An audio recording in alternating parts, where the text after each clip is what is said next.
Welcome, jerks. I think we're live. Yeah, we're live. What's up, jerks? Wow, what a crazy another bad day for the prosecution. You know, you put your witness up there, your expert medical examiner that none of us thought was going to actually be called. And what does she say? That she basically says the car didn't do it. I mean, she almost sounded like Arca. I'm not going to misquote her today, but that was not good for Hank Brennan today. And then Hank Brennan pulls the bull BS at the end where he's doing exactly what he accused Arca of doing. Change amended report from their upcoming witness last minute based on Ian Whiffins. Come on, this is so shady. There's so much shadiness in this trial. The judge, God, they make Massachusetts look so bad. I'm so tired of it. I'm so tired of living in the state and having that represent us. Just terrible. We got a great show tonight. We're going to go over we're going to talk about what happened in court today. There's also buffer news. Oh man. We talked about the buffer zone last night. I think we're going to be talking about it again tonight. The buffer zone, man. I can't wait to go down there. I'm so mad I can't go down there tomorrow. I was hoping to. I was even thinking, can I do it between the walks? No, I just can't. I just can't do it. But it's going to happen. I'm going to end up going down there. I got some other news about court, too, and me. But we have a great guest in the green room. And I got to say that we're broadcasting on 2 channels right now. Well, more than that. You know, we're on the Young Jerks usual channels, the Facebooks and the LinkedIns and the YouTube, obviously, and the Twitch where one person watches us. And obviously our X account, we broadcast there. But tonight we're also simulcasting on our guest channel. She has a great channel as well. And we're on her YouTube as well. Bianca MMM, Triple M, Bianca Triple M. That's what I call her. Bianca. I love her channel. She does a lot of different stuff. She talks about relationships and things as well. But she does a lot of language, like, what do we call this? Body language reading. She goes through a lot of the Karen Reed trial. She goes through the different witness testimony and just picking up some of the stuff that we do when we all of us review video. We all look at this stuff, but she's really intuitive. She's really good at it. She's been on the show in the past. She's got her own channel. She's brought some videos today. We're definitely going to start off with the Jennifer McCabe, the body language of Jennifer McCabe. That's like the best one to start with. So we're going to be doing that. Let's bring her up on the show. Give her a big round of applause in the chat. Give her a lot of love tonight. So happy she's back on the show. Bianca, how you doing tonight? Hey, thank you so much for having me back, Mike. I'm doing great. What a day for the defense today, right? We had a prosecution witness there, but she said so many things that are going to be beneficial for the defense when they argue this. Like you were saying, she sounded like Arca. There was no collusion. Meaning she just said that the lower extremity injuries that one would expect from a car collusion wasn't there. There were no broken bones. There were no bruises in the lower extremity of his body. She said that she knew everything. She knew about the I hit him. She knew about all the prosecution case, and she still couldn't rule it as a homicide. She said the face laceration he had could have been a punch in the face. I mean, that's another thing that the defense can argue, and that the eyelid laceration he had could not have been from falling backwards, like Trooper Paul told us last year. So just a great day for the defense with the coroner's testimony today. And like you said, of course, Brandon is trying to, I just feel like if you don't have a case, don't bring the case, sir, because he keeps wanting to just continue and let me watch the ARCA, and then I'll bring my guy back, and then I'll bring you back, and then I'll come back, and we're just going to continue to work on the case and try to find some evidence here. Like, if you don't have evidence that the defendant is 100% guilty beyond a reasonable doubt, don't bring the case. But anyways, thank you for having me and for giving me such a great welcome. You said They bring out the medical examiner we didn't expect, and cause of death is undetermined. Hypothermia. I mean, that's what they were trying to Manner push for hypo so long. yes, Yeah. hypothermia and blunt force to the head, or blunt impact injury of the head. So could have been the glass, could have been anything, and that is reasonable doubt. Could have been Yeah. anything. She didn't really know what it was. She couldn't determine what it was, and it could have been many things. Could it be a punch in the face? Yes. Could have been this? Yes. Could have been that. So that is the definition of reasonable doubt. When you're pitching your whole thing on that he was left out there and he died of hypothermia, and she can't determine that he died of hypothermia. That to me is enough. And then, like you said, all those other things that she. I That she mean, had to it agree sounded with. good. It, Yeah. it was like, wow, this is a great defense witness. Yes. Yes, absolutely. It was not a great day for Brennan, and you could see his desperation at the end when he's trying to argue with the judge, that he should have the ability to just keep introducing stuff. He seemed nervous. He's like, "No, we're not like Arca at all. I just have to keep, working on the case." And we don't know what the judge is gonna do. I mean, she has been a little bit different this time. I feel like she has been ruling for the defense a few times when it matters. So let's see what she's gonna do. If she's gonna give us a continuance, or if she's going to uh, uh, not allow the prosecution to bring that in, which I think is what she should do. If it's new stuff and they're just gonna keep working on it, she should just exclude it, and that's it. They had the whole year. This is a retrial. They should have a case by now. They should have a case. They should have a case. Do you think the judge will rule in the defense's favor in this case, or do you think she's gonna let the prosecution get away with it? If you had to bet. So if I had to bet, she's going to allow the prosecution to introduce it. She's probably going to give them, I don't know, a few days maybe to review it, maybe 2 days extra. But I would prefer if she would just exclude it, You because should. yeah, this changes what like the Alessi was saying today, the defense attorney was saying, this changes the testimony that we already went through. And if we knew this in the beginning, we would have asked different questions when they were talking about the timeline, and the time the phone for John O'Keefe was showing stuff happening. Like if nothing was happening, he didn't have any movements, he was unable to move or to have cognitive function in his brain at that time, there should be no activity on the phone. And now we have a different timeline because clocks work differently. And now you want us to go back in time and ask questions again. It's not something that is remedied by giving them extra 2 days. It's not, I don't see as a remedy for that. I think that the judge should exclude it, and that's my final opinion. And if she doesn't exclude it, she's got to let the defense bring up what Perry's saying here. A lot of the comments are saying that they changed their theory so many times now. They have to be taken to task for that. I mean, it just the never-ending changing stories. I mean, even with the testimony of the witnesses, where they were finding out and changing their stories based on info that was disclosed from the defense to the prosecution. There's so much changing narrative from the prosecution throughout this whole two trials. So if they're saying the collusion occurred at 12:45, how did Karen's phone connect to the Wi-Fi at 12:36 if she was hitting him with a car at 12:45, which is also the time Jennifer McCabe had testified last year that she saw the SUV outside from the window. She said it was around 12:45 because she remembers looking at her texts. But this year she her came back texts have problems.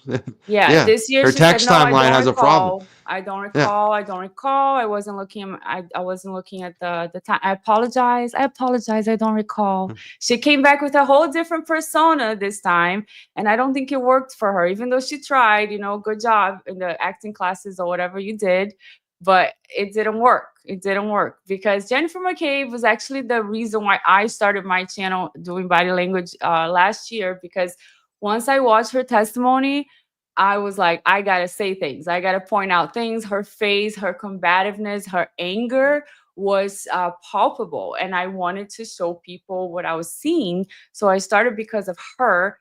And this year, she came back trying to be like just a mom with a new persona, trying to be calmer, trying to smile and say, I'm sorry, I apologize. But you can see right through her because she's passive aggressive, she's condescending. And I think that people can sense that. You can't really like pretend to have a different character. You can't.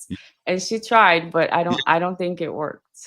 Unless you're like a Hollywood known, like if you're Denzel Washington or like Meryl Streep, you could probably get away with that because you're trained.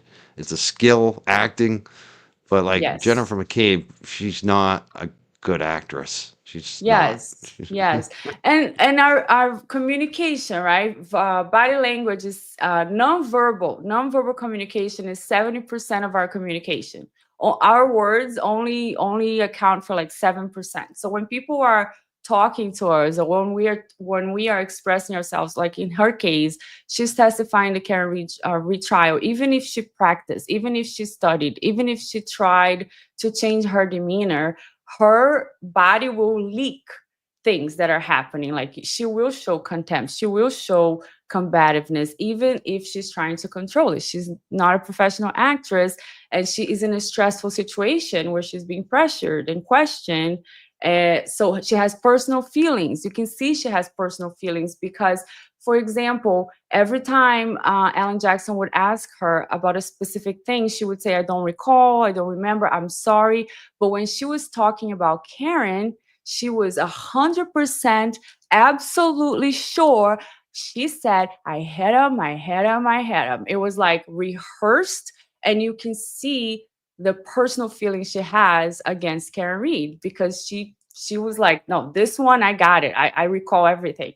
So it's suspicious for somebody who's just watching her. So I believe the jury is probably watching and saying, okay, if you don't recall anything, you don't recall anything. But wait, you recall this 100% and nothing else, nothing else. Exactly. It's weird. It's weird, and I think It, people can sense that. I felt like that with Yuri Buchanan too. Before we play this video with Jennifer McCabe that you provided us tonight so nicely that we can play some great video here.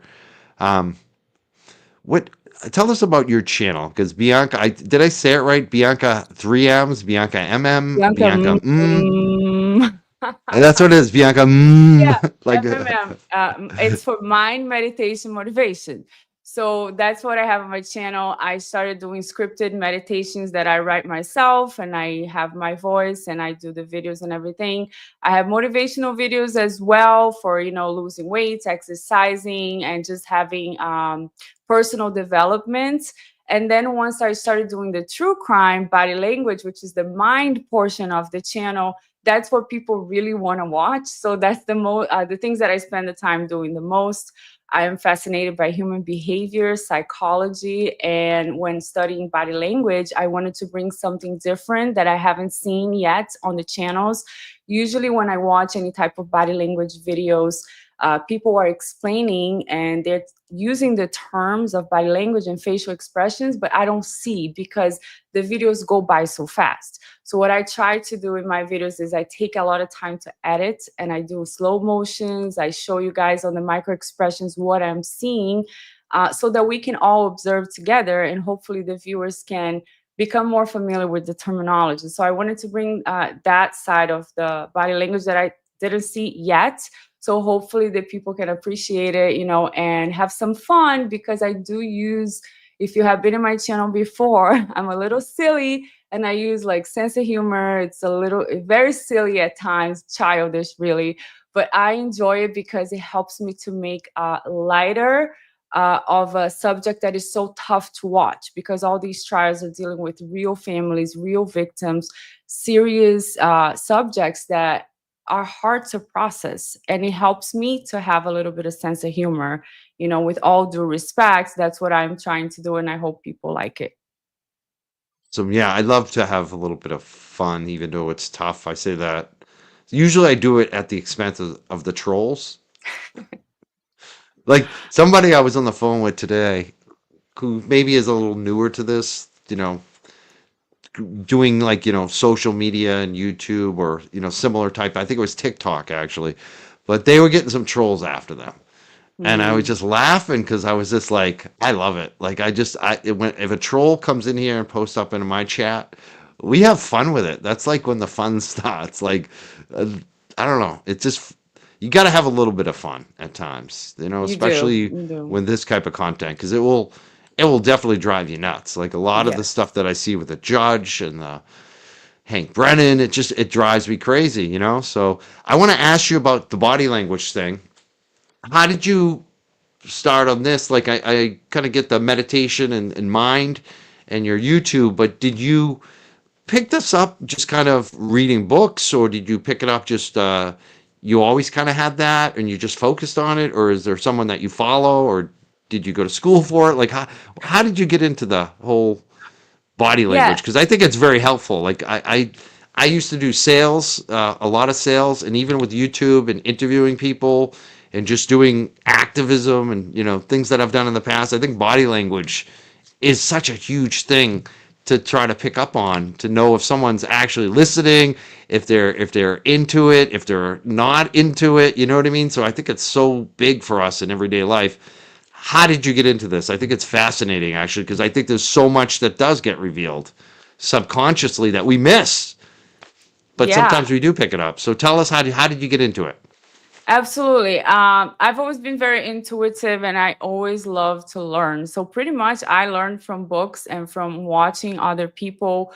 I've taken a few classes, but I definitely don't have any certification or qualification to do so.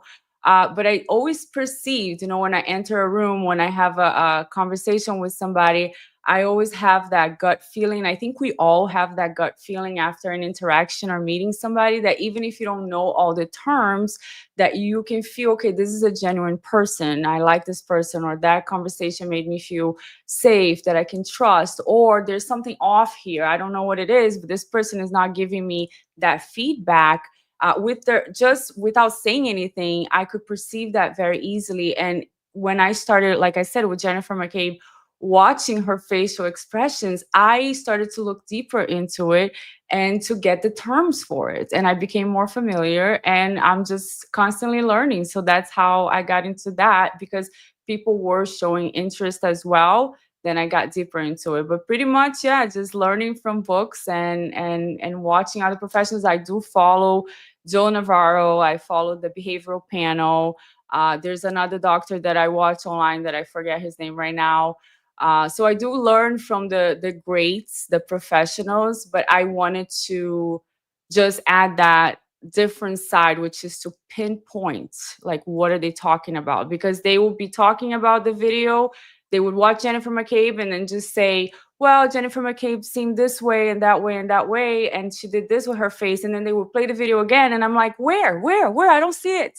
So when I do slow motion, I wanted to show you guys, because I love technology and I like to edit videos as well.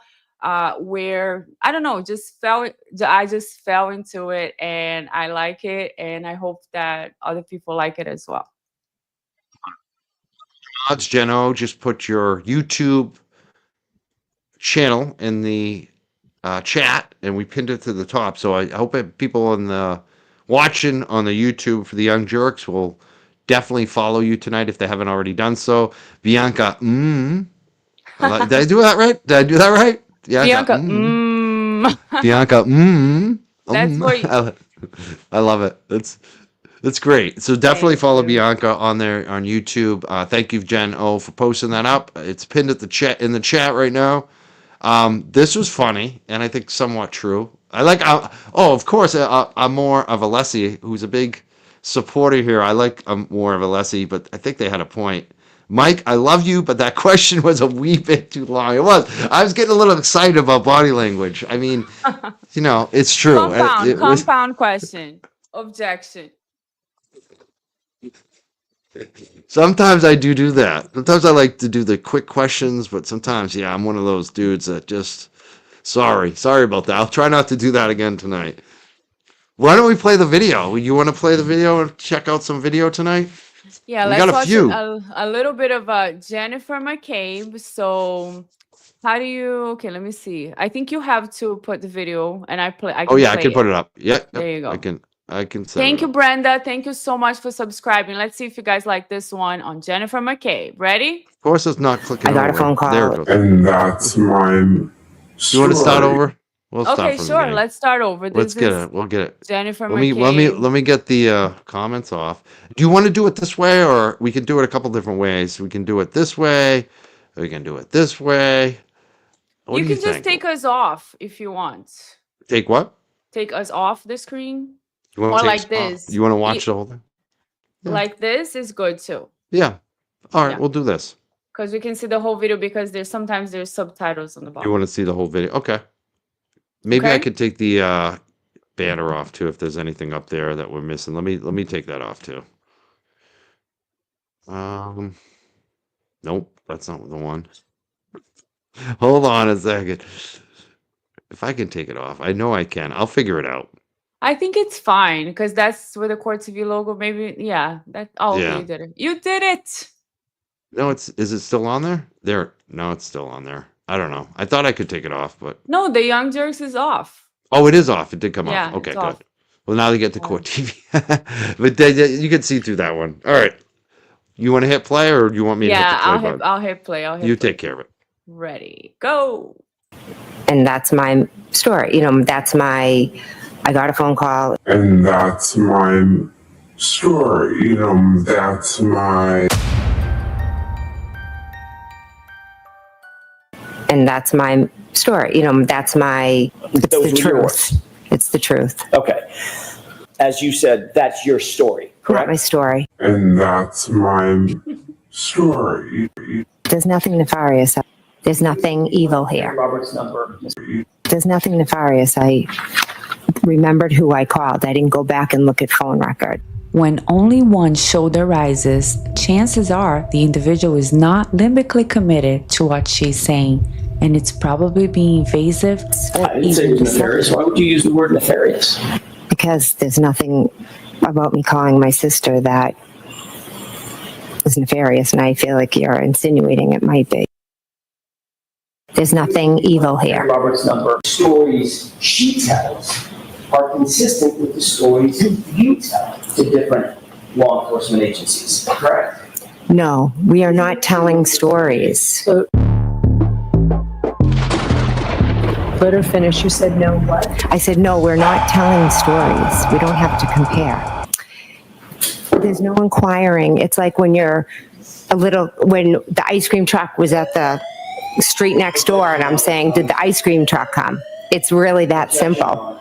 So you asked a question, That was not nice to you, an argumentative question, and she responded in kind. Next question. Thank you. You can see the satisfaction in Jennifer's face when once again the judge admonishes Alan Jackson. Moment. So, when I got a phone call. No, we are not telling stories. And that's my story. So let her finish. You said no what? I said, no, we're not telling stories. We don't have to compare. That was my next Oh, question. yeah. You also wanted to find out, had these law enforcement officers from this different agency contacted her, correct? Yes, because typically if I you just enter our asked yes or no. town, she's, Ms. McCabe, yes or no? oh, sorry, I was just trying to That's okay. explain. I'm sorry. There's that apology again. Has someone told you that you need to apologize when you say, when there's an uncomfortable question that you don't want to answer? No.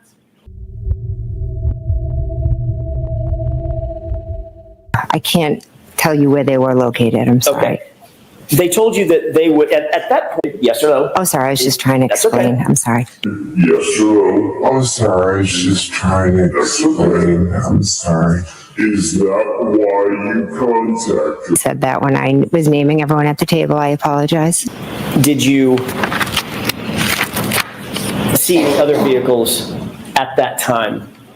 I ran into the two of them. I didn't ask you who you ran into, just what did you ask her to send you? Oh, okay, I'm sorry. A text message. Like, see, Okay. I'm sorry. Let me ask a different question. There were many officers there and many officers were asking you questions, correct? Correct. Remember any specific questions about phone calls? I apologize. I'm not sure on specific conversations about that. I apologize. Do you recall telling any officer about a cracked taillight that came up in one of those first 2 phone calls? At the scene, At the scene. again, I think all the conversations were about what was happening in the present time. These conversations were at the scene when Miss Reed was running around screaming. Ms. McCabe, do you understand my question? Did you understand the last question I asked you? If I spoke to an officer, Mulaney, Correct. again, I could have. I am not sure. I don't remember every officer. It was a chaotic scene. I had just found my friend on the ground. So the answer is, I don't remember. I Correct? don't remember speaking to him. No, sorry. Story, there's what happened, We and that's stop it. it for 1 second. I love this in terms of you're pointing out so many things that I just like not aware of, like the shoulder thing. The shoulder shrug, one single shoulder shrug, yes. Well, the explanation they give is that our brain is usually like comfort, discomfort, things that make sense. So when we don't know something, both shoulders go up. I don't know. Like, Uh, yeah, shrug, a real shrug, right? A Yeah. real shrug is like both shoulders go up. So for one shoulder, it's like something that is different to the brain, which means that it's not congruent with the information being provided. So your lips are saying something and your body's like moving, Hiding it. incongruently. So that's why they say that this is one of the only signs of deception. It's very hard to pinpoint real deception because everybody has different characteristics, but they do say that a single shoulder shrug usually means deception. Wow. And there's so many other ones that you're pointing out, like the victimhood one. I mean, that's a look that she does, right? That just Yeah, you totally. can see her eyes are like almost like crying, but it is a persona. It is a persona she's bringing this year, which she did not bring last time. You can see her eyes, like her pupils like dilate and just become bigger, and she's looking at the jury like, oh, I'm just so sorry, I don't know, my friend was lying there. And you can see it's not genuine because when she was talking to the 911, it was the guy. There's a guy in the snow. She was cold throughout the whole thing, but now she's trying to be more what is the word? She's trying to gain sympathy from the Yes, jury. right. Yeah. But then you see the other side when she becomes again passive aggressive or combative with the attorney, because we can see her, or when she talks about Karen, she changes completely when she talks about Karen. She was running around insane, crazy. Like she seems like a mean girl. She likes to put everybody else down and elevate herself and then make herself seem like a victim. But I think that a lot of these things, even when we don't see it, hi Karina, I love Karina, I'm so happy Karina's here. Even when we don't see it and we don't know the terms, I think we have that gut feeling at the end of her testimony must be like, I don't know about this lady, as simple as that. But all of those nonverbals that she's showing, look, right now we're paused at the contempt when one side of the lips go up. And she's saying there's no story. That's where that phrase, the face came from. When she said there's no story, there is what happened and that's it. So when she said that's my story, look at that, my story. Why are you saying my story? There's the facts, there's the story, and there is my story, my truth. My truth is a tell that people use as well. It's my truth, meaning there is another truth. But this is mine, the one that I believe, and I'm gonna die telling everybody this is my story. And then she caught herself, and she's like, no. I mean, that's the truth, but too late. We got it, we clipped it, and we did it in slow motion, Jennifer. So now everybody knows. It's amazing. That's amazing catch too. This is the stuff that you're focusing on too. It's not just even the body language, but it's the words too. It's the slip ups. It's because we all do that. We subconsciously say things we don't mean a lot. That's what I always get worried on my live show when I'm going to slip up and say something that I didn't even It's so weird sometimes. It's subconscious, you know? It's subconscious, you're but thinking that, of, yeah. go ahead, I'm sorry. You're thinking I'm about one sorry. thing, and then you say, you know, like, let's say, like, just talk to a guy named Kevin, and now I'm talking to a guy named Steve on the show. I might call Steve Kevin because I just talked to Kevin. Like, that's just simple. We do that. We subconsciously, things just come out because we're thinking about our conversation we just had with Kevin, let's say. You know what I mean? While I'm talking to Steve, that could happen. Like, it's just so things come out. And I liked what this too. Like, we're gonna play the rest of the video. There's a lot more to this. We have a lot more video too, which I like. But you're also focusing on one of the things I always noticed is the eyes. When someone like moves their eyes to the side, I always find like they're trying to remember. They're trying to remember a story. They're not like in the Mhm. moment. Is that true? Is because I saw you pointing out the eyes moving side to side a lot with Jen, and I see that a lot when she talks. What does that mean when the eyes move side to side generally?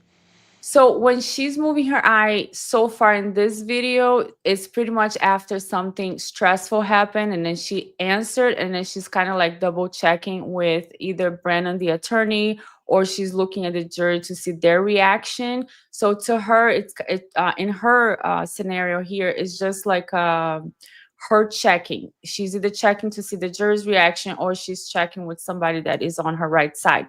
What you're referring to is that what people talk about accessing memory or accessing creative side, which I did catch from Trooper Buchanan. I think we do have that in his video.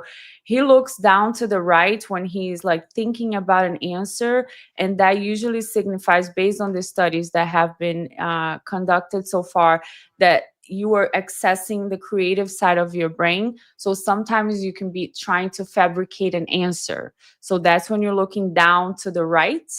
And there's other, for example, looking up to the left, I believe that's where, when you're accessing a memory, you're actually accessing a part of your brain that something did happen.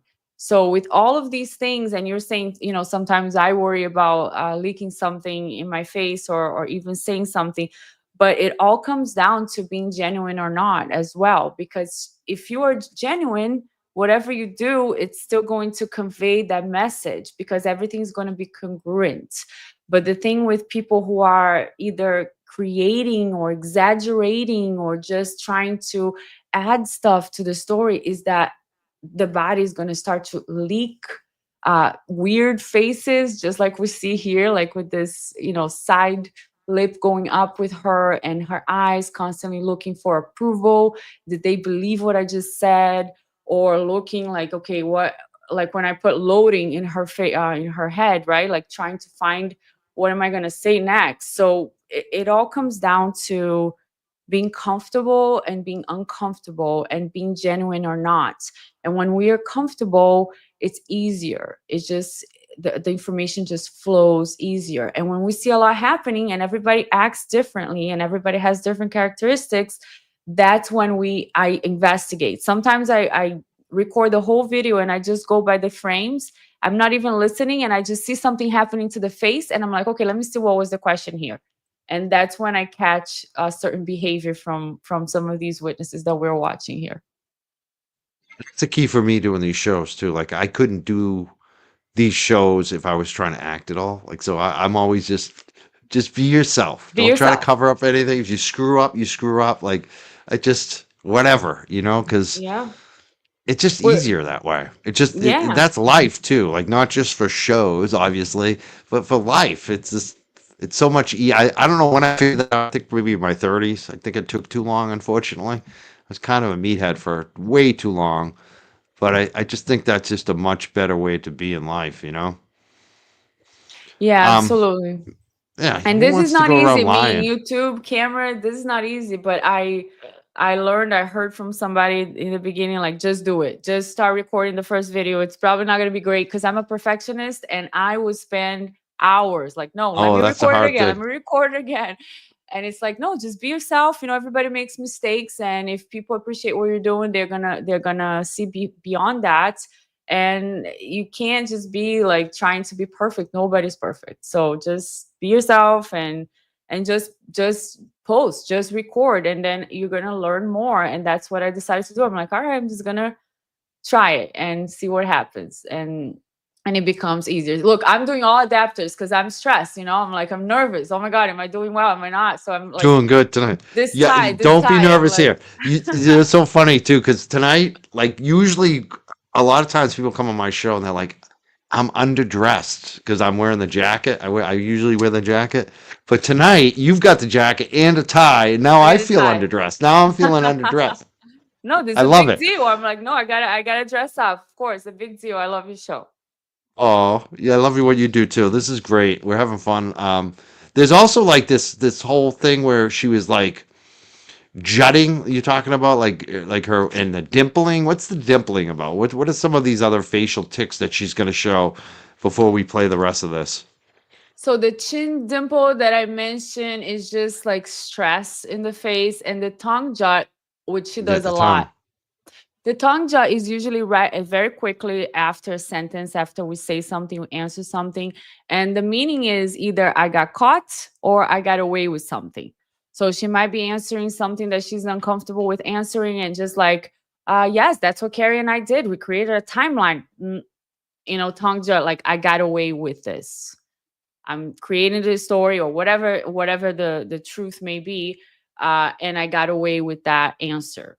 Because at the end of the day, if you tell yourself a lie enough times, you will believe it. And this is the attitude that I see with some of these witnesses. It's like they're gonna go to the grave with whatever story they're portraying here, no matter how ridiculous and how it doesn't even make sense, some of the answers they give, especially with Trooper Buchanan saying, oh yeah, having a log is redundant, really.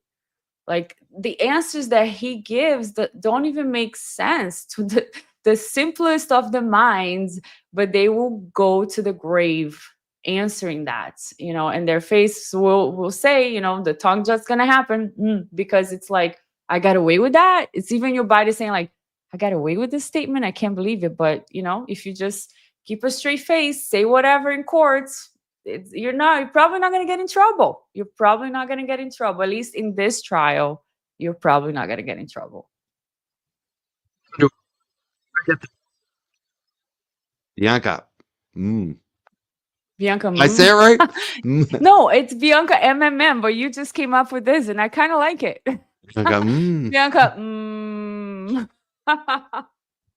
You did it earlier. This is. You came up with that. I like it. I did. Like All right. Cool.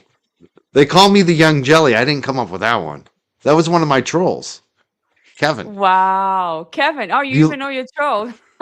Yeah. Well, he's got a show. He's like the king troll. Yellow Cottage, Kevin. I don't know. Are you familiar? You don't watch that crap, do you? You don't know that. Well, what is it, Kevin and who? Yellow Cottage Tales. Yellow Cottage Tales. No. No. Yeah.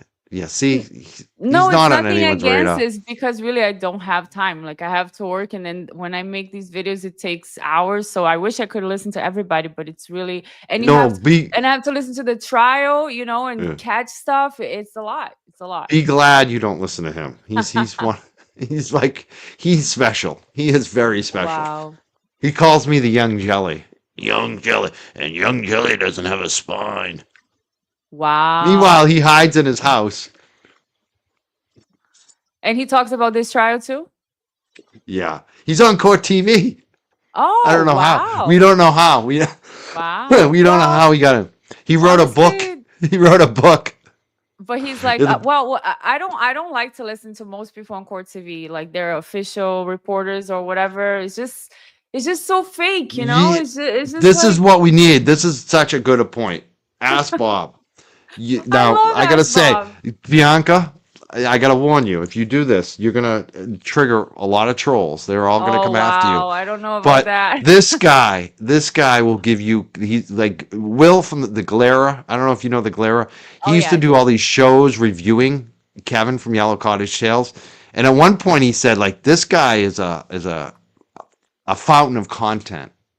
And that's what I ran on too. I was like, every once in a while, if I'm bored or if I have like, I just want to go off, I'll just pull up Kevin and I'll go off on one of his videos because he's nuts. And he thinks he's the smartest guy in the room. So if you wanted to generate some heat or some traffic, I I think don't that you wanna should do a generate review heat. on this clown. I would watch I'm that. definitely And curious. it would I'm drive definitely him curious. crazy because he's a creeper. He's like, there's definitely something creepy about him. He's like, he talks about like the women's perfume. Jen McCabe is just a soccer mom. Like he's so into like, he's just a weird dude. You'll see. You'll see. Wow, wow, wow. Does he have a crush on her? Because that would be He suspicious has a to me. crush on any woman that will ever say hi to him. I believe. I think that's Sounds pretty like much Brian how it works. Higgins. Sounds like Yeah. Brian Higgins. I mean, he looks like Brian Albert's son, actually, Do you think I'm hot? Wait, like a really? You think 50-year-old I'm hot. hot? Yeah, yeah. I think you're hot. You think I'm hot? Wait, what about tomorrow? Oh, Do you think I'm you're hot? definitely hot. You're You definitely still hot, think I'm Higgins. hot? I can't believe it. I can't Yeah, we believe talk it. about that. I would because you know, I don't know how old you are, but I'm guessing I'm you're 40. I'm somewhat 40. okay. So you're like Karen's age. That's what I was gonna guess. I was gonna say I Okay. think you're probably around Karen's age, maybe a little younger. What do you think about those texts? Because I'm out of the game for a long time, but for me, I just look at those texts and I'm like, that's not how you cultivate a relationship with a friend or especially a girl that you like. It just to me, you want to just be chill and cool and not and fun and nice, not like asking them all these weird questions. What did you think about those text messages in terms of who was pursuing who? Because Buchanan at the end basically said that Karen was pursuing Higgins, and that's not how I felt on it. And a lot of people don't feel that way. What do you think about those text messages in terms of the wooing, the romantic part of it, and who's pursuing who? Okay, I'm not the best person to answer that because I don't have a lot of game either. You know, I'm very, if I'm interested in somebody, I'll be super shy and like I won't know what to say, how to say it. I'll be super like retarded. Oh, sorry for using that word. But if it's just friends and I'm between friends, I'm outgoing, I'll make jokes and no problem. Be like, yeah, give me a number, I'll text you. But if it's somebody that I have a crush on, I'll freeze. As far as the text messages, and that's where human behavior comes in because when you have chemistry with somebody, you just know, and it should be like easy, and it shouldn't feel forced, and it shouldn't feel like a lot of work. I think she definitely started the conversation, and he was trying to figure out, wait, are you dating somebody? Are you gonna break up with him? Or what is this? Because he was absolutely 100% interested. He seemed to be surprised that a lady that is so attractive as Karen Reed and smart and funny, like he said, would be interested in him. He seemed very surprised. So he probably doesn't get a lot of female attention. I don't know. But then after a few text messages, you could notice that Karen is probably just looking for like a distraction because she's having issues with this, she's having issues with that. She just wants to like get a distraction, get some attention, and she doesn't want to talk about if she's gonna stay in her relationship or not. Um, and he's thinking, wait, but are you really into me? Like, are we gonna? What is our future? What is it gonna? What does it look like? And she's not giving So him we that gotta feedback because yeah. she's just like, well, whatever. She just changes the subject. She changes the subject. So if you can just sense that it's too much work for him to find out a simple thing if she's interested or not. At the end of the day, I think he's the one that is trying to. I think I don't know. I can't say who's pursuing who really, because to me it just seemed like she was looking for a distraction because she was having issues with John, some attention. That I can relate with. I can relate with one time that I was no longer seeing this guy or was having issues with this guy, and I just started talking to some other guy. That was like a long time ago. And just for the attention, to see that I still got it or something. Like kind of give me fill some in the void too, compliments. right? Yeah, give me some Yeah. compliments so I know that if this doesn't work, people still are interested in me. Not necessarily you, Brian. I'm not saying that I'm gonna look for you right after I break up with John O'Keefe, but I just want to get the attention, get the compliments. So I don't know what her motivation was or where she was at with that, but it's very weird because Brian Higgins, I'm gonna say he was one of my favorite witnesses to do body language for, because he's just mm, mm, amazing. Just the answers he would give. I hope the defense calls him, because he looks so stupid on the stand. He's like, no, Your Honor, I didn't throw it away, but if I would have done that, that's what I would have done. That's literally what he said at one time. And I just think that, looking at the whole phone situation, how he destroyed the SIM card, how he had to drive to a military location, and now that we have this video of him at the Sally port, why were you there? If you're an ATF federal agent, you have nothing to do with this case. Why are you there? It's just so many things with Brian Higgins, and I don't think that the prosecution has a lot of strength bringing him in. Just saying that, okay, so what? Karen texted him, but his side of the story is so much worse that if I was the defense, I would bring him. I still have a visceral reaction just remembering his testimony, like how silly he looked, really, like a grown man, ATF agent, just giving excuses and not being able to express himself when the judge was like pressuring him. So did you throw it out? And he's like, Your Honor. I would bring him. Because it was fun. I hope they bring him up. They have to bring him up. The three that I say have to come up are obviously Proctor, Higgins, and Matt McCabe. Like, I need to see them three, even more than Brian Albert, Yeah. Why do you want to see Matt McCabe again?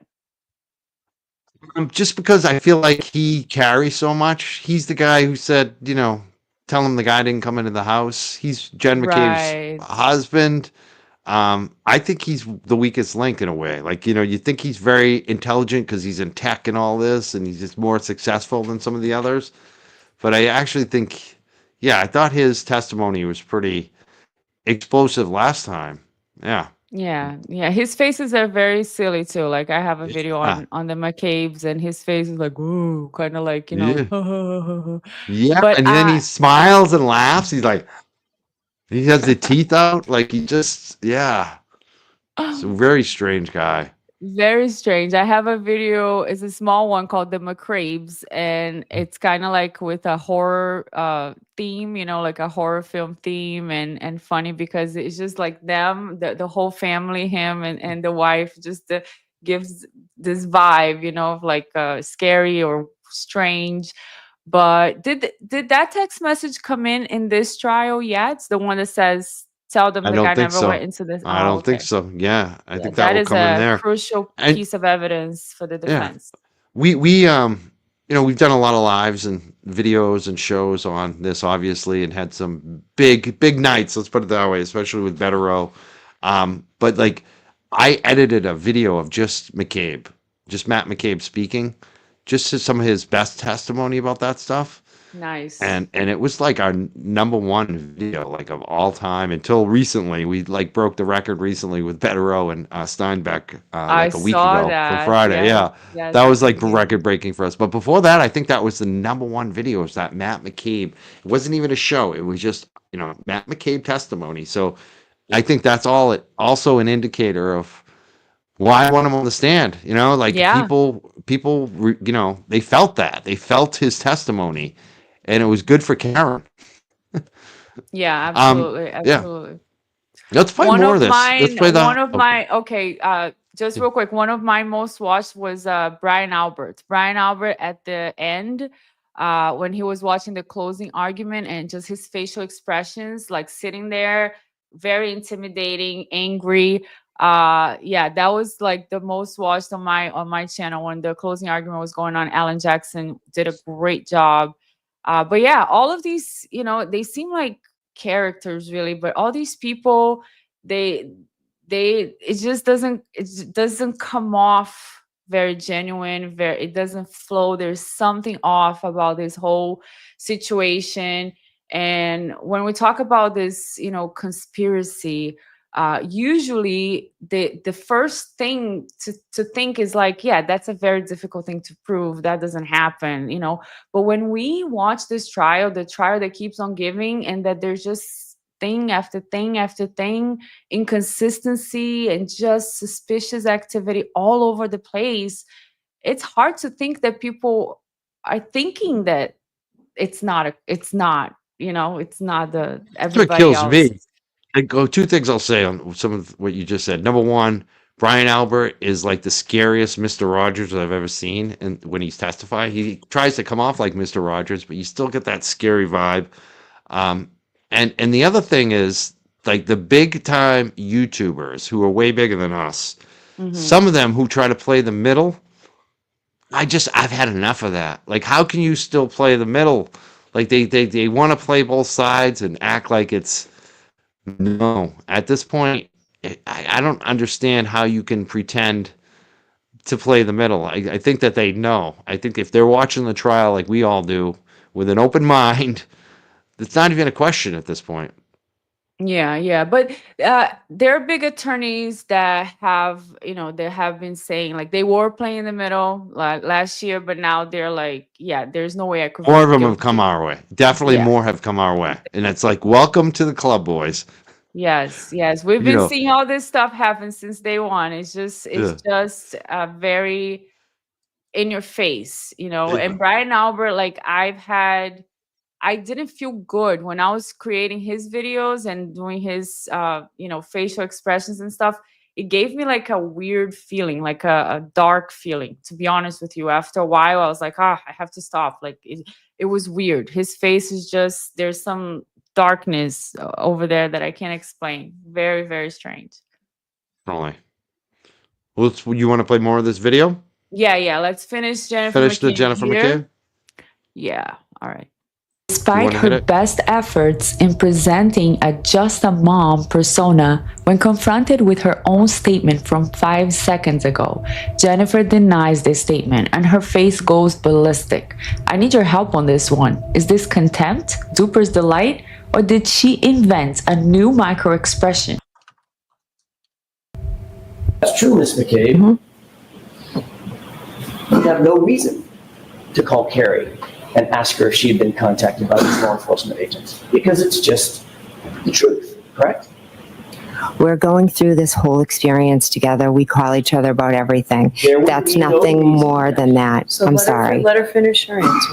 Go ahead, Ms. McCabe, you can finish that. There's nothing more than me calling and saying, hey, did they come to your house? That's what we did when the media showed up, when Miss Reed's private investigator showed up. We just give each other the heads up, hey, somebody's coming. Because we're just like normal moms. We're not used to this. My witness advocate. The district attorney's office. My witness advocate who works Miss- for the district attorney's office. Thank you, Ms. McCabe. Yes. And In a matter of seconds, our limbic system creates micro-expressions on our face that reveal our insane, true right? Look at- emotions. In this interaction, Mrs. What, McCabe I don't think I've ever emphasizes done the that in my victim life. Like- advocate words. That's the tongue thing? And her face does That's the so following, weird. showing aggression, And it's so contempt, quick. and stress. Attorney's thank you, office, Ms. McCabe. yes. And Ms. McCabe, I'm going to ask you a series of questions about your family because Family. I just want to make sure it's crystal clear who's who. I called to ask her if they had been there. Yes. So that was your intent, yes? Yes. Okay.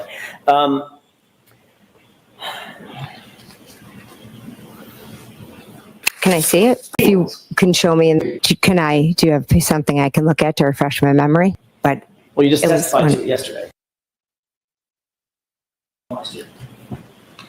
I don't need to see my transcript. I know what I know and I know what I remember. So can I see it? If you can show me, do you have something I can look at to refresh my memory? Is it in there? Would you be able to show me that? I don't need to see my transcript. I know what I know and I know what I remember. So That's not my question. there's nothing evil here. Robert's number, Ms. Thank you for watching, guys. it. Bianca MMM, your That is it on this It's one. amazing. That was amazing. Some of the, wow. She's like, "Can I How see many the hours report? did Can I you, see it? Can I-" how many hours did you go through like clipping, like and getting all those? It's hard. I mean, I go through the whole testimony, sometimes more than once. But let's see, once I record all the videos that I want to clip and I sit to edit, 6 minutes video like this one, it takes me like 2 hours to do. Wow. Yeah. And like, did you learn editing on your own? Yeah, I'm sure you Yes. did. Like, what do you use to edit with these I videos? learned it on my own. I used Wondershare Filmora. I use Canva for some stuff. I'm learning a few different AI. I think it's called Glitch. So I use some different ones, but so far that's what I know. Like if somebody tells me there's another software, I'll probably look into it and try to learn. But so far, Filmora for me is easy to cut, clip, add subtitles, add stuff like that, add music, and Canva too is very simple for me to use. So I like those two. Yeah, you do the graphic design too. That's amazing. That's awesome. I loved it. That was such a good video. She's Wow. like, I don't need to see my transcripts. So that's 2025. And then 2024, she was like, can I see the transcripts? Do you have it? Is it in there? Is it in there? Is it in there? But it's just like, and then this time she says, there's nothing nefarious here. Even though nobody said anything, nobody asked you if there was anything nefarious. She's defending herself.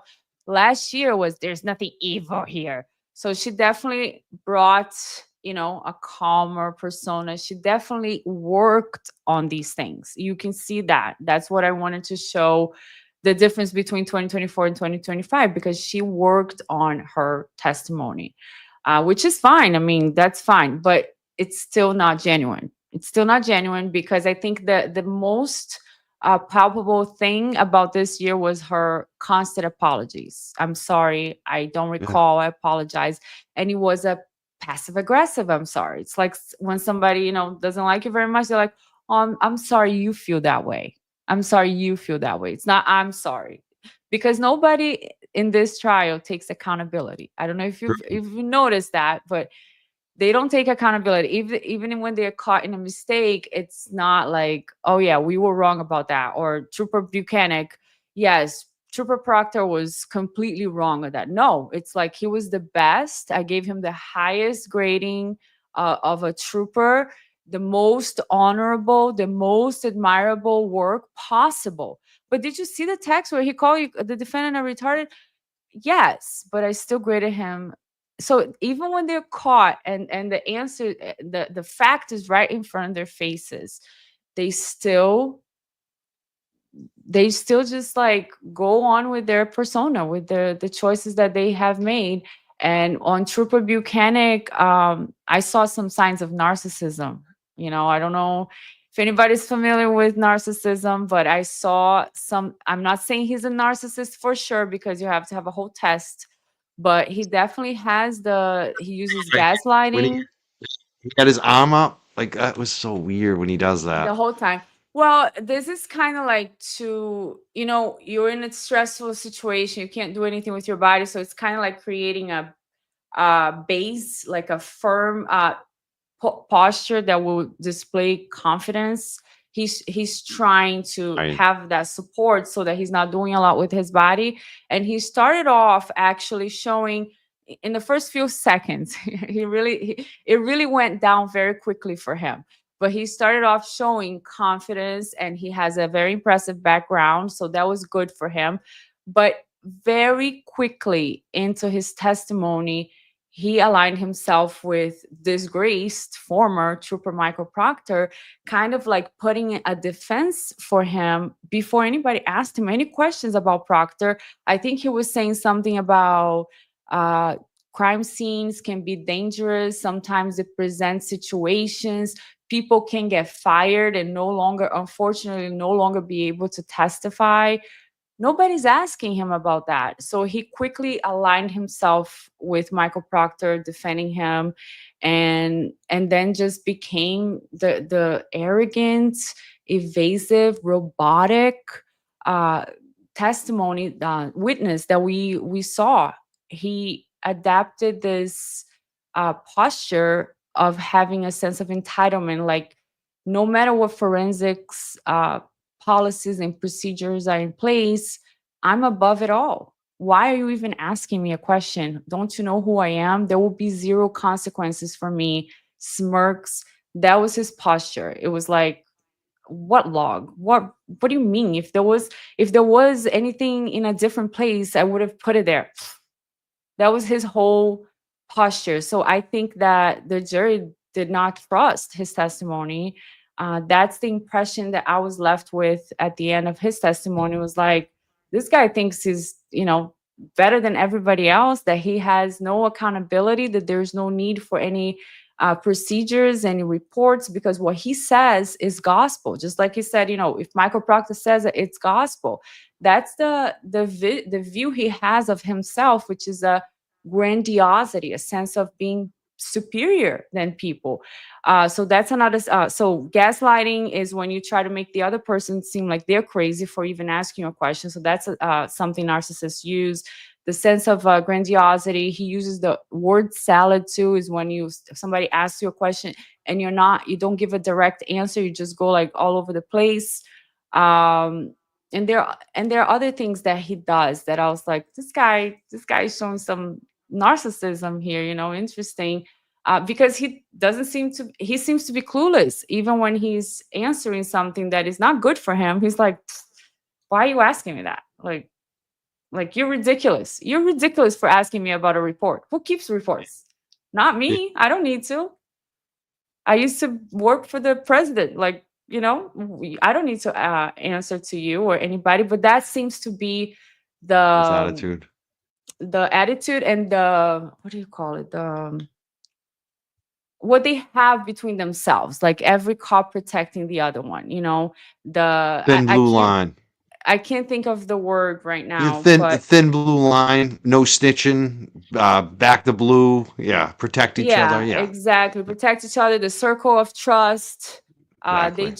It seems to be the way that they are, and we'll see what happens next, because even today when they showed that picture of two guys in the autopsy, the one trooper that is was a newer trooper that said, I went to the autopsy alone, but then we have this picture of him with somebody else there. Who was that?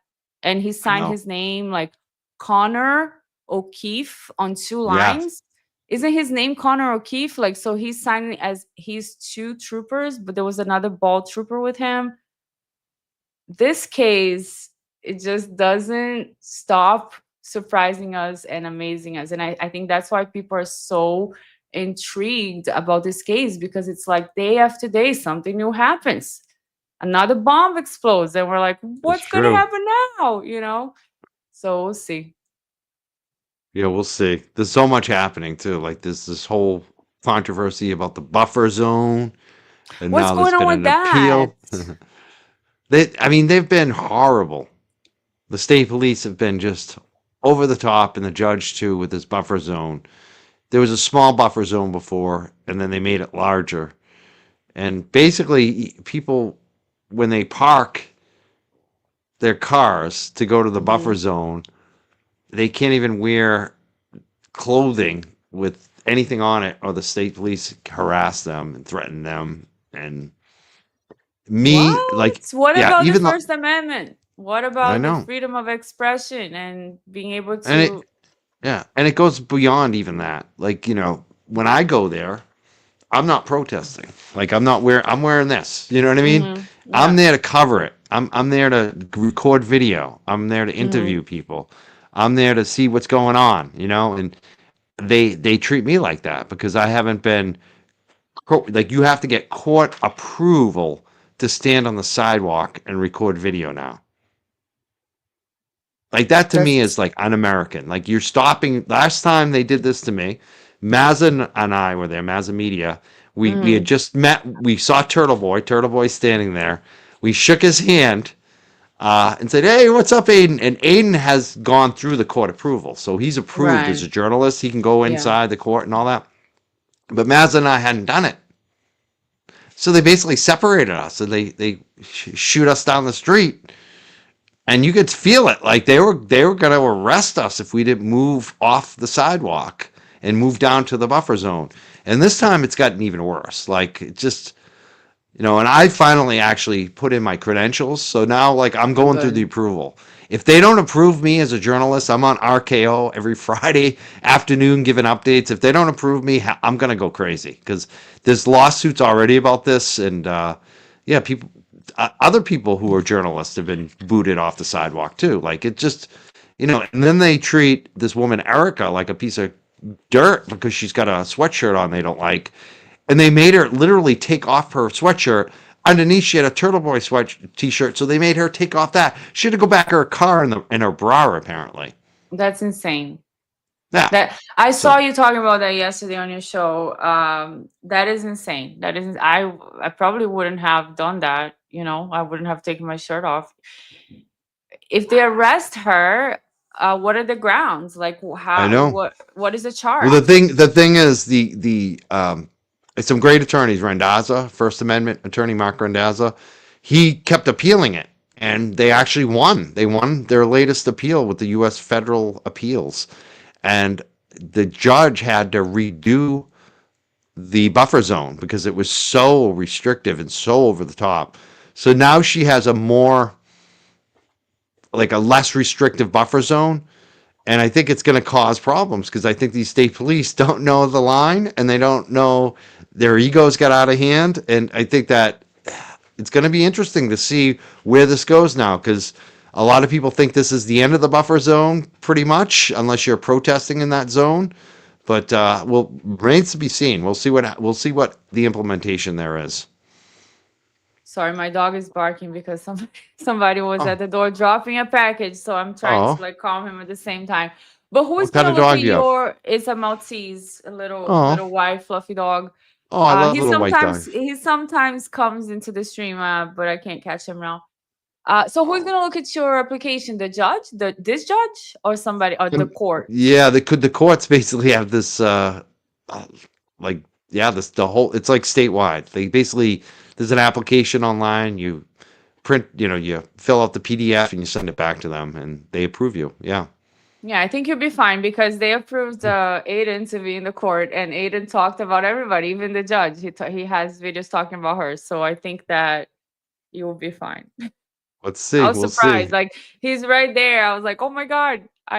The judge probably doesn't know, she probably doesn't watch Turtle Boy every night. But like, I was like, oh my God, I saw him talking To about the approve it. judge. Yeah. And she's there, he's there right in front of her. Have you been inside the court?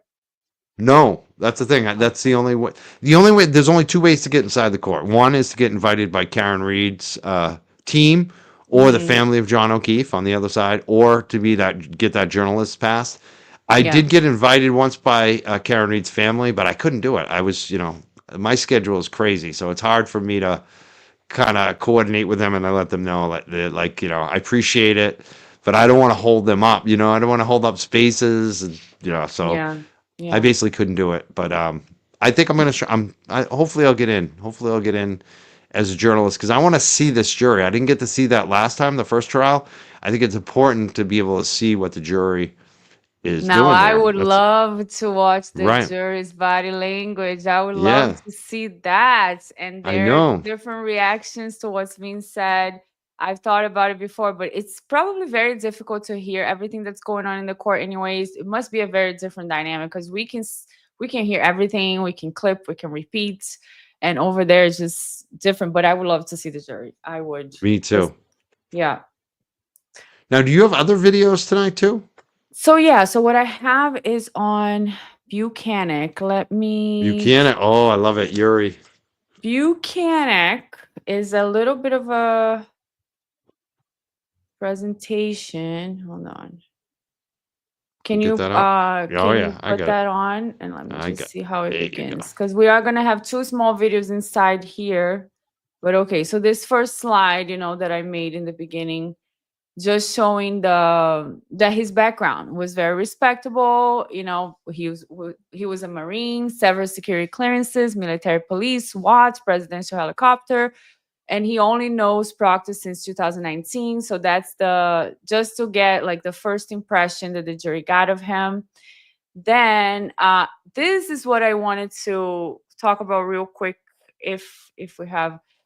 We have plenty of time. Okay, so I'll try to read a little bit of this. And if anybody in the chat has a different example that I forgot, please put it here for us. So these are the things that he did not do as an investigator, as a supervisor of the lead investigator.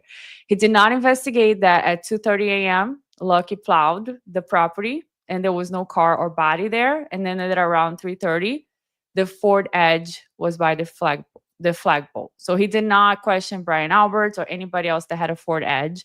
He did not look further into this.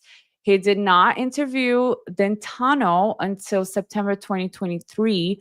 So Mr. O'Keefe died on January 2022. And Dentano was the person who was sober driving behind the SUV at the time they claim Karen Reed hit the victim. So he didn't even question this guy, okay? He just talked to Jennifer McCabe and that was it. So he waited 1 year and 8 months to talk to Rick Dentano. He did not investigate, correct, or admonish Michael Proctor for the text messages calling the defendant retarded. He did not investigate Brian Higgins' potential motive because of the text messages. He actually did something worse. He warned Brian Higgins. He warned to keep your integrity as a police officer. Your text messages better match with what we have. What kind of warning is that? To keep your integrity. If you have integrity, you have integrity. You don't have to warn somebody, hey, this is how you keep your integrity. You don't have to do that. So that is a huge red flag for me. It shows the little circle of trust. He did not investigate Higgins being at the Sally Port, which again, why was Higgins there in the middle of the night when the SUV was being brought? He did not investigate that Michael Proctor had a prior relationship with the Alberts. The whole text message about, I'm going to get your wife a gift because you have been such a great investigator. You have been doing such a great job investigating this case. And if Proctor said he was good, he was good. Like Proctor said, there was no issue. That there's no issue. That's all Trooper Buchanan needed. Just trust me. Don't verify. Just trust me. Don't verify. Whatever he says, I take it as gospel. That's what he said. Whatever Trooper Proctor says, I'll take it as gospel. The Massachusetts police, somebody in the Massachusetts police opened the Ring app in John O'Keefe's phone before forensics did. Did they delete anything? What did they do? What did they see? He did not take a picture of the taillight when he went to interview Karen Reed. Even when we have a small fender bender, when we hit somebody in the road, the first thing we do is take pictures. We're like, oh, let me see the damage. I got to show the insurance. I want to any little thing we have. Immediately. So what the hell, He did not separate evidence in different evidence bags. He didn't take pictures, created or kept logs. He did not call the CERT team or forensics to collect additional evidence that kept presenting itself every day. Hi, I'm evidence. New tail I'm light. here. New tail light. I'm here. New tail light. Shoe. Look, cat. Oh, look, I just got here. You just drove by, we found more. Right. So this search team, they came in, they did a methodical search, a grid, like walking step by step, didn't find anything. And then all of a sudden, February 10th, February 9th, February 11th, they just kept finding stuff. And we're going to see some of that here on this slide as well, what they found. I just wanted to point out things that he didn't do because I thought that was interesting. I'm like, that is more telling when somebody is testifying, not only what they're saying, but what they're not saying, not only what they're doing, but what they're not doing. And then go ahead. Well, we just want to stop you right there because with the tech, there's a big part of his testimony where Jackson had him read the text, and we talked about those texts. Whether how little game Higgins had, but the big thing for me, the takeaway on that is it felt like they were throwing it in Buchanan's face. Here's like somebody who definitely had a motive, a possible motive. Higgins has a possible motive. A love triangle. It's as old as time. We know that. Right. Money crazy stuff can happen. Money and relationships. Yeah. And you have it and you didn't investigate it. Usually, if you're in an investigation, you're basically trying to select targets and trying to eliminate them one by one until you get to the person who did it. And they didn't do that with Higgins at all. Do you think the jury picked that up? Do you think they picked up what I'm picking up? That here's Buchanan. He didn't do his job. He basically, here it is. Here's the text messages. This is what you ignored. You didn't even, because the guy's law enforcement, because he's, like you said, he's in the circle of trust. Yes. Do you think the jury picked that up? Yes, I think the jury picks up how evasive he is and how he just will say like, no, I didn't do that. No, I didn't do that. And to him, that sounds like it's enough. And I don't think the jury will think that that answer is enough. I don't know if the jury is going to see how we see it. You know, look at this, look what's happening, look at the motive, look at Brian Higgins, because we Right. know so much more about Brian That's what I Higgins. wonder. Right. Right. So for somebody just listening to his testimony for the first time, and I think the red flags for him are more his robotic manner, his evasiveness, inability to answer direct questions, and then the arrogance when he's answering something like this question. Why didn't you look deeper into Brian Higgins having a possible motive? No, I did not do that. I just didn't. That's how he answers. So it's like that. I don't care. I don't know. I don't care. I don't have to. No. The arrogance. And I think that we see that, okay, so you're a supervisor, you're in a position of power, you're entrusted by the community, and your posture is that it's careless. It's careless. And I think that the jury will pick up on did pick up from his testimony. Just that he doesn't care. He will do one and one, but he won't do all these other things, and he doesn't apologize for any of it. He doesn't say, listen, we should have looked deeper into this, or it's just he doesn't. I think that he doesn't care, and it shows. And I think that all of us, you know, people in the jury, all of us who work, who have professions, who work with clients, who have an accountability to someone. Even when you're self-employed, you have accountability to your clients. We have to have integrity. We have to have professionalism. We have to have accountability and say, listen, here's the report, or here's the document I told you I was going to send you. Nobody's just going to say, no, you buy this. I'm a real estate broker, right? No, you buy this house.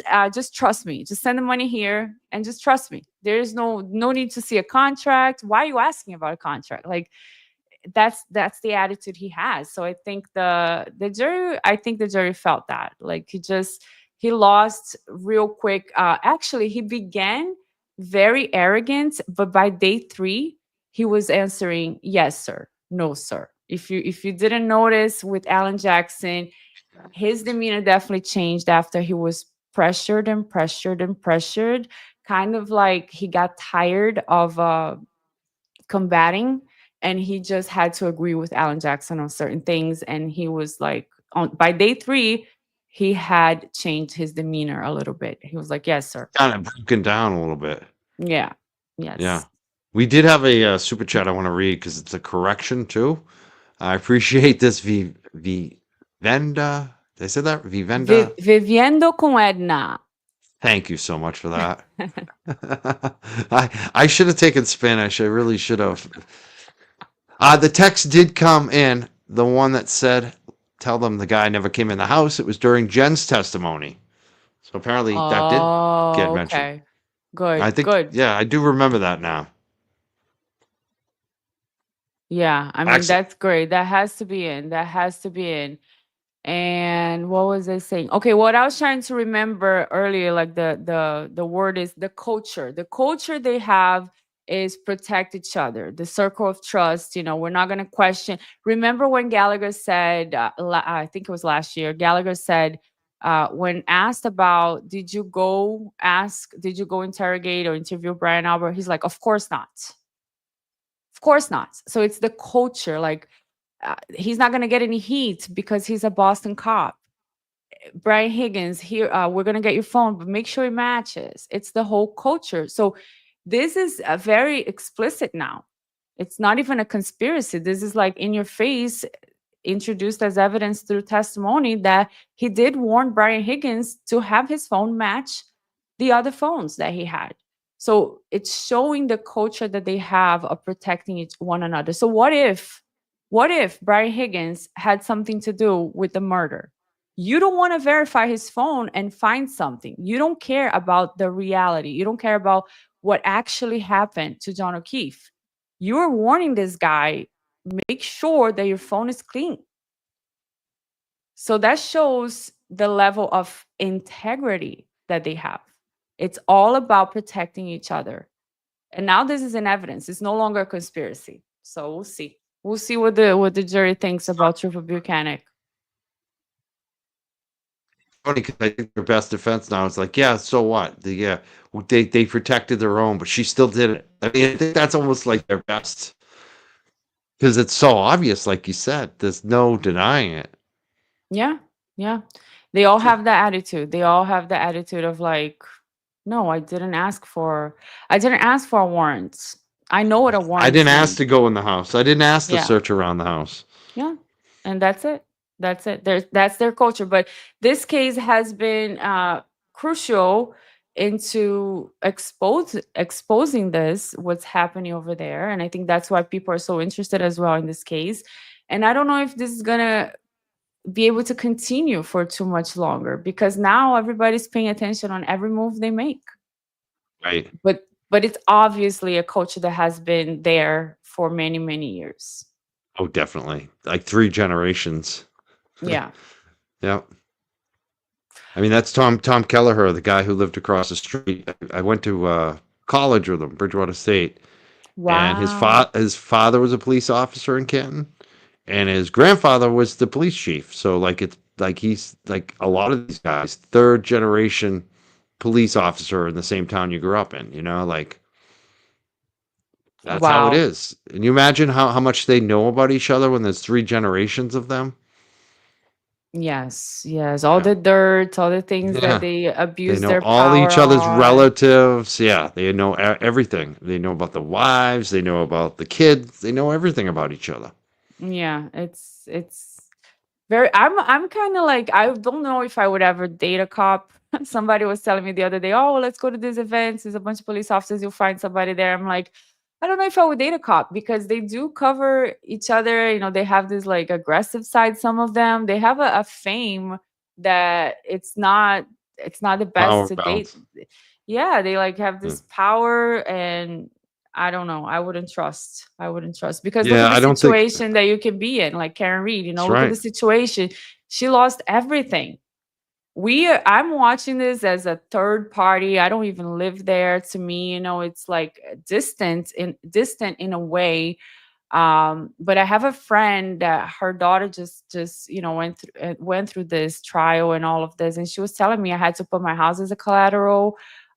We don't sleep. We lost everything, and it's consumed my life, and it's just unimaginable to be in this position just because you are in the wrong place at the wrong time with the wrong people.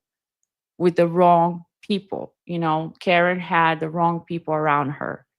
Unfortunately, you can see all their personalities now when we watch them, how they really are. And these are not people to be friends with. These are people that have each other's backs. I feel terrible about what's happening with Karen because it takes everything. I mean, just the stress, just the burden, and her parents. Oh, it makes me sad, really, for her parents, especially that they're elderly and having to endure all this. It's terrible, and a lot of it is because of abuse of power. And you can see from the prosecutor, that they don't have a strong case. They're still trying to fight to introduce new things, to continue working on it, because you don't have a strong case. Like today with the ME, they went through their whole case. Did you know this? Did you know she said I hit him? Did you know she said this? Did you know that? Did you know this? Yeah, we do. Yeah, I know. It's still undetermined. It's still not a homicide, Brandon. It's still undetermined. So it's Her parents are the nicest people. I've met them both, and Oh, they're the nicest people. Mrs. Reed actually watches a lot of the shows. I know that for a fact. So she could hi, even Mrs. watch it tonight. Reed. God Hi, bless Janet. you. Lots Yeah, of we thought love, lots of love. I love Janet Reid. And She's strength. the best. And Kelly Reid is in the chats a lot. She watches the shows. The cousin. So what? Awesome. Let's watch this because I love Buchanan. I love how cocky he is. I love when he gets his elbow up and tries to be the hard guy. But then, like you said, at the end, he Alan Jackson broke him. Broke him. He broke him. Yes. I was like questioning if he was gonna have a job, but apparently everybody's saying he was already, admonished and that's it. But the testimony did not go well for him. It showed his level of professionalism, what's acceptable for him and what he considers integrity and honor. And that is not what anybody else considers. But anyway, this is going to be a small video about his reaction when he was asked about the dog. So let's see what his body language did when he was asked about the dog. Okay, so first is the explanation, then the video. Okay, so let me go. So as soon as he's asked about, what about the dog, on the top left here is kind of like his regular face, his baseline. He does a little nervous laughter. He does a lot of this with the lips, like brings them up together, showing restraint. And then he looks down to the right, which is what we were talking about when you're trying to fabricate an answer or access your creative side. And then real quick, which seems to be like a little laughter, turns into serious upside down lips that he does, which is disapproval and anger. So let's see. And I'm going to show you guys the video on this. Another thing he does a lot of is the biting up, which restrain, again, nervousness. And this is just more explanation of what he does real quick. And then I'm just repeating. Then he's going to rearrange his posture on the seat, which he does a lot. And let's see. You're aware that the Alberts, Nicole Albert, Brian Albert, had a dog that they named Chloe. Notice how nervous the question about the dog makes the trooper feel. There is a quick, nervous laughter and nose flare indicating anger. He does little biting movements which show restraint and a subconscious attempt to control impulses. He looks upright and downright, accessing his creative side, which could indicate he's trying to fabricate an answer. Then he rearranges himself in the chair in an attempt to regain confidence, control, so that he can answer. Right, he does that whole thing right there at the end. Yeah. That is so. Wow. That's a great video. I'll get a comment from Amar of Alessi who says, July 20 "Oh, is this still going? I'm on sorry. January 28th. I'm sorry. That's I okay. didn't mean No, to go interrupt ahead. it. Go ahead. I thought comment. the video was over. I thought that was a short video. I didn't don't mean even to. know. Go ahead. Go. Okay. So All right, we're we'll gonna put it play back up. yeah, We can always rewind it, right? Yes. No, it's fine. It says, yes, this trial is like a soap opera, but seeing lots of really good people conversing, teaching, standing up is so much part of the appeal. Thank you.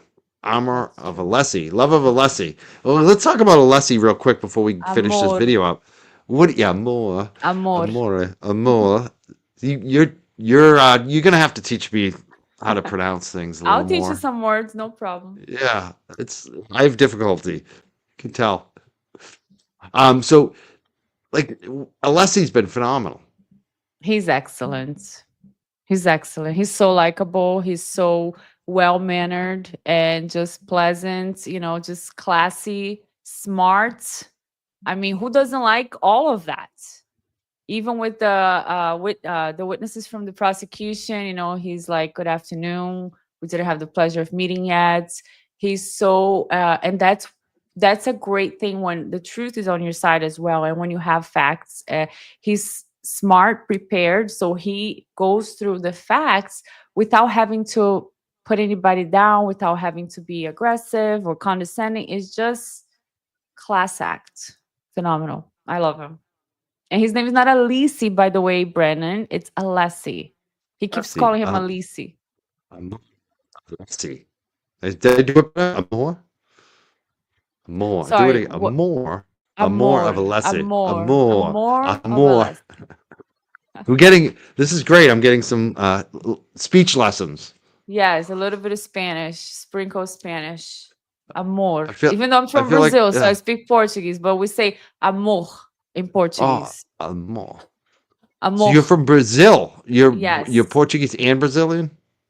No, Portuguese is the language we speak in Brazil. Ah, Yeah, it's I okay because see. Portugal, people that are born in Portugal, they are Portuguese, but Right. Brazil speaks Portuguese.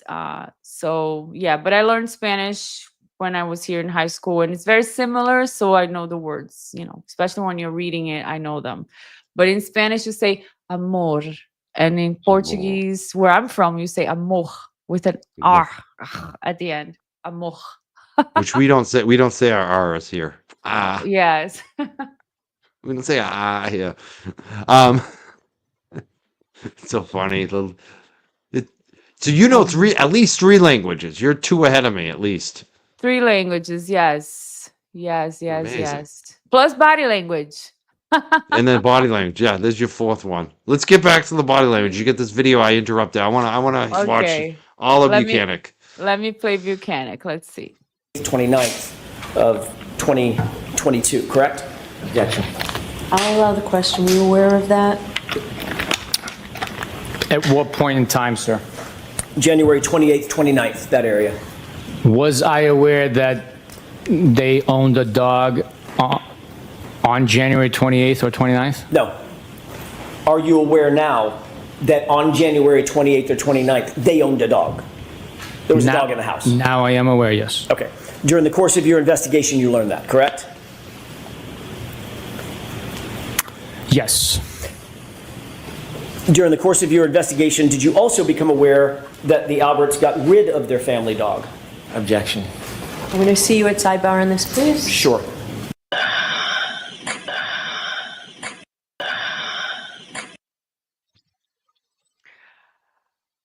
Okay, I think that was it for this one. Let me see if this is another video. I think Sometimes it is. investigations are rapid, so you can't write a report.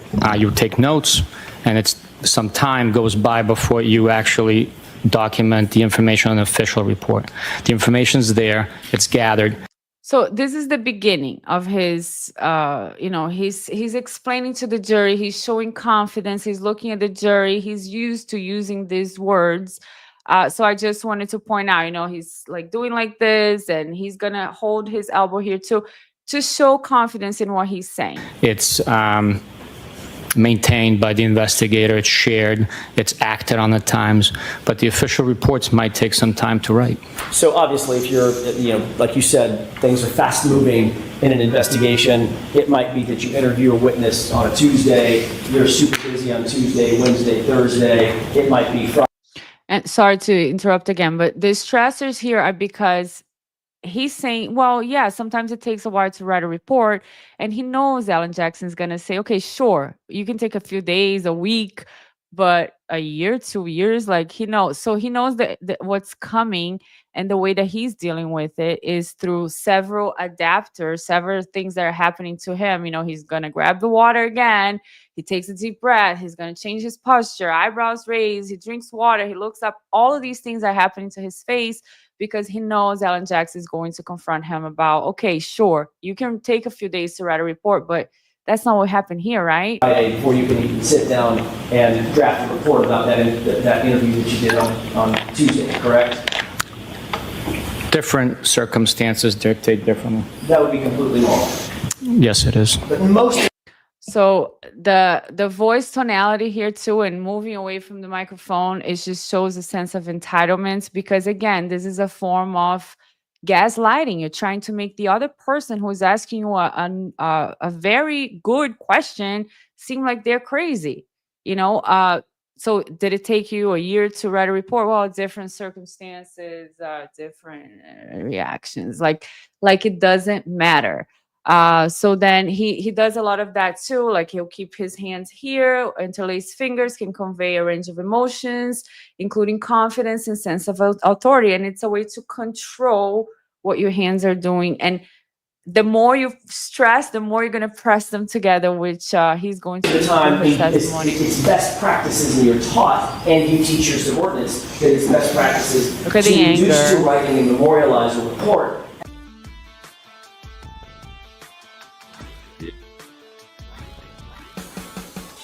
If somebody does that to you, you know they want to fight. To reduce to writing and memorialize a report as close in time to the event in question that's being memorialized as you can, right? Obviously, perfect world. In the perfect world, we'd write it as it's happening. Yeah, but it doesn't have to be a perfect world for you to write a report a week later, a few days later, or whatever. I don't know why I have this here, but I think it's because something about Dentano. So this is just, silly slide I had made with the property at 12:45. They said there was a little bit of snow, not a lot of snow. Then we had Karen SUV here moving to the flagpole. And that's when Ryan Nagel's SUV was behind her SUV. I'm sorry, Ryan Nagel's truck was behind her SUV. So around 12:45 a.m., Julie Nagel comes out, says, "Never mind, bro, I'm going to stay," and goes back to Brian Albert Jr.'s birthday party. So I don't know why I have this in the middle here. I'm going to continue playing, but it's probably because he didn't question the people that were in this truck for a year and a half later. And I think that's what they're talking about here, how long it took you to do some of these investigative tasks. Let's see. Okay, yeah, okay.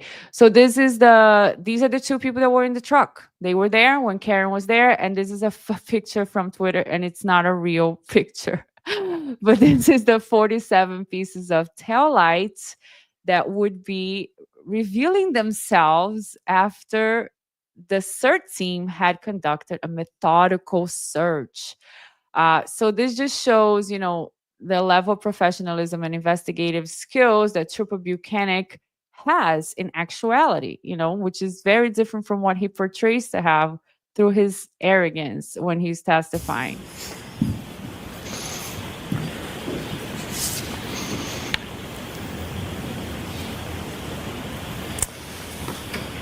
Are you aware that more than 20 official police reports in this case were not recorded for more than 100 days? I don't know what that is, what he's receiving there. The event in question was done, was being memorialized? He a I did not cyborg? know the exact That is Yeah, weird. It's like some kind of glitch. That was some kind of date glitch. I don't know and, how. I couldn't do that. delay. Are you aware that there are 11 reports that are more than 300 days from the time of the event that was being memorialized? I was not aware, no. Are you aware that there are 3 reports that are more than 400 days Wow. from the time of the event that was being memorialized? He's I talking am not to aware, somebody. no. Are you aware that there are 4 reports that are more than 500 days from the time of the event that's being memorialized? I am not aware, no. Are you aware that the longest delay of any report in this investigation was Big 581 days? I am not aware of that, No. no. Big eyebrow raise. You became aware Shocked. early on in your investigation of 2 individuals named Ricky Dentano and Heather Maxson, correct? They are witnesses, yes. Look at the Both Ricky Dentano and disregard. Heather Maxson, you learned, were outside 34 Fairview in the early morning hours of January 29th, correct? We did learn within our investigation at some point, yes.